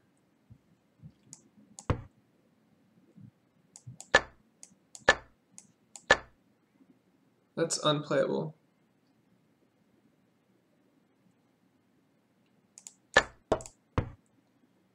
There has to be a queen or a king move. Oh, maybe it's a bishop somewhere.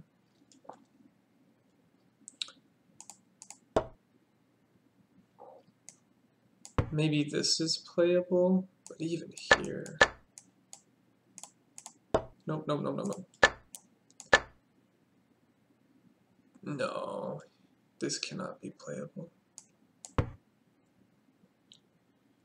Maybe it is. Maybe this holds together.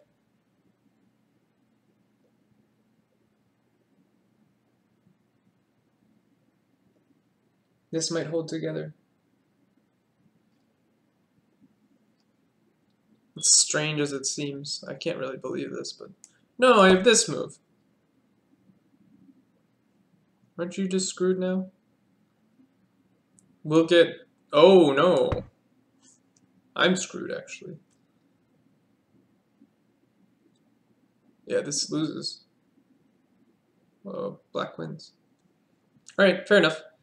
Anyway, that's all for today. I'm going to sign off. Thank you all for watching, especially, who is that? Leo KO for sticking around to the very end. And I will hopefully be on another day. Adios, all.